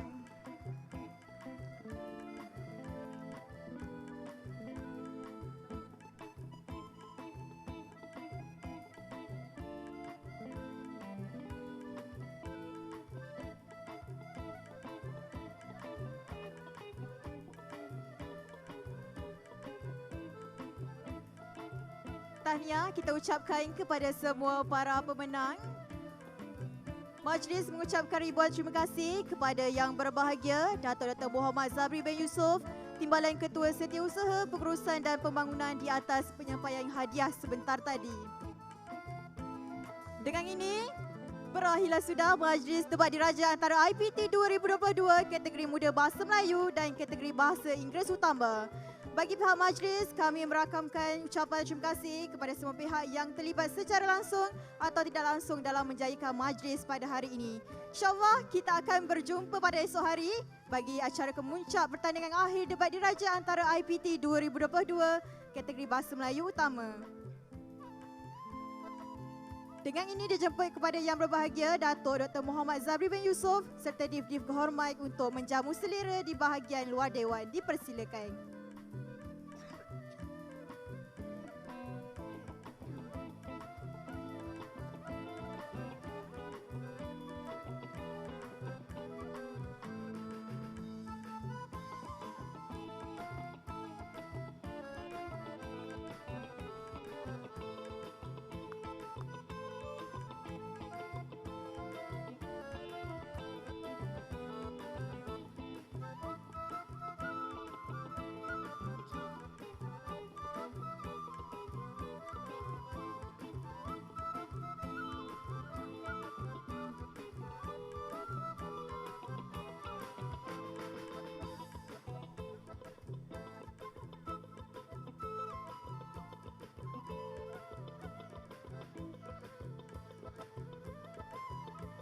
Kalau ada sumur di ladang, boleh hamba menumpang mandi. Jika ada umur yang panjang, di lain kesempatan bersua kembali.